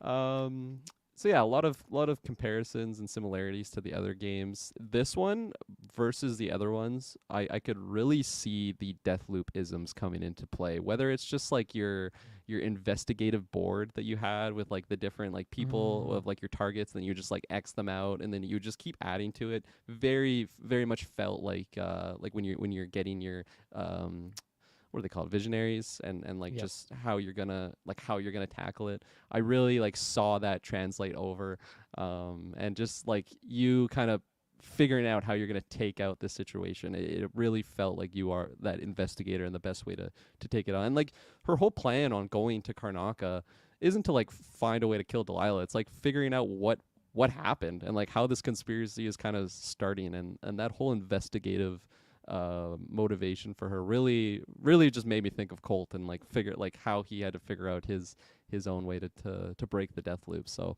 I loved it. I love in games too when you're kind of investigating in that sense. So yeah, I loved Nice. it, and it was really well done. That was the end of my notes. Dante, any final thoughts from you? Final thoughts, yes. Notes specifically on things that are outside of just like the fact that I think this is once again kind of like I said at the top of the show. I think this is a really kind of one of those just like incredibly well done sequels where everything that is great about the original game they have improved upon. The things that were bad, not that there was really much, if anything, bad about Dishonored 1, but they really did just kind of like put a really nice fresh coat of paint on this and make it feel like a fresher experience to once again, like I said at the beginning of the show, like if I am going to reach for a Dishonored title in general, this is probably the one. I think there is the most variety in this one. I think there is the most like opportunities to utilize all of the tools that are given to you, and then if you really want to dig into every nook and cranny, there's so much more here as well. Like you can invest tons of time into this game and get I think more out of it than you would out of the original Dishonored, just because the breadth of content that is available in this. Something that I figured out as I was going through this that I didn't even know existed, and now it has me like very curious, and I'm wondering how you guys feel about it as well. Is do you guys have any interest in reading the books now? Because there is a trilogy of books that happened between Dishonored 1 and Dishonored 2. I did not know that. If they're good, and also if they've piqued your interest now that you've dug into the full lore of Dishonored almost at this point. I totally forgot that those existed until I was doing some research for this episode, and people were talking about, oh, well, in the lore from this book, like this is what goes on here. I'm like, oh yeah, I guess that happened at some point. So who wrote the book, or like, Adam is it Christopher? Who's that? Sorry. Adam Christopher. Like, I don't recognize that as an Arkane name. Not that I know every single person on the team or anything like that, but that's something I would actually love to look into. So maybe I know at some point they did like they released a Dishonored. Like if you wanted to make a D&D campaign, they released like a book specifically to do that with like That's amazing. D&D mechanics and stuff transfer from the Dishonored universe and whatnot. So we should do a campaign. That would be fun to do at some point.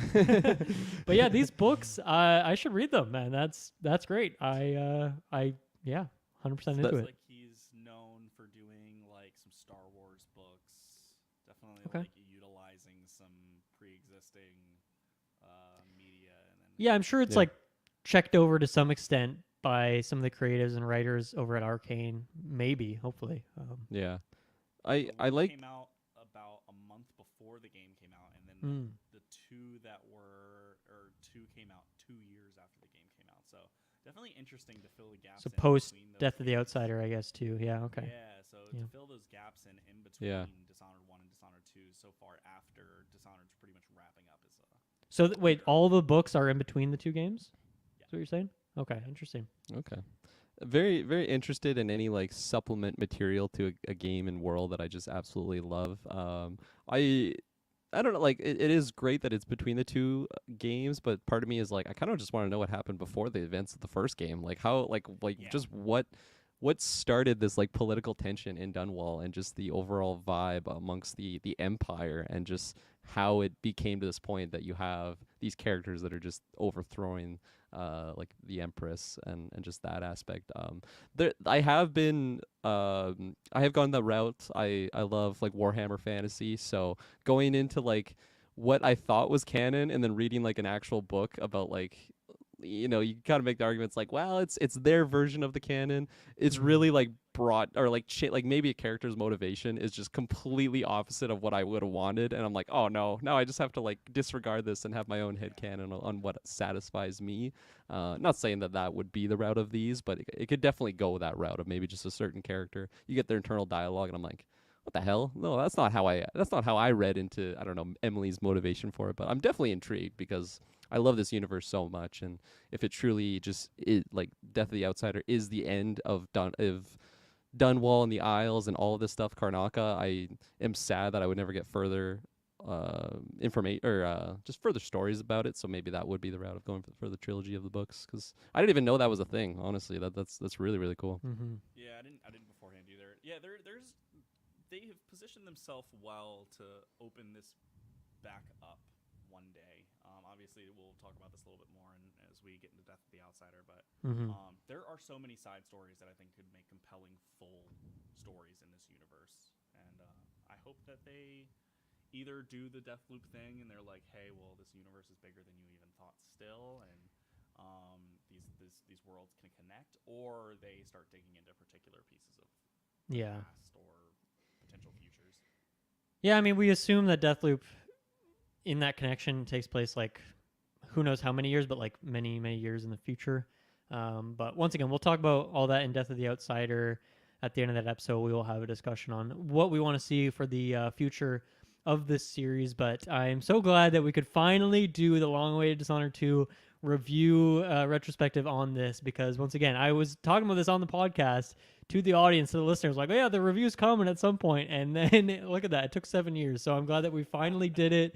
Love this game, love having this discussion with you guys, and can't wait to talk about more Dishonored in Death of the Outsider. So we'll be back again in just a few days. Thank you everyone for listening. We'll see you again next time. Bye bye. Peace.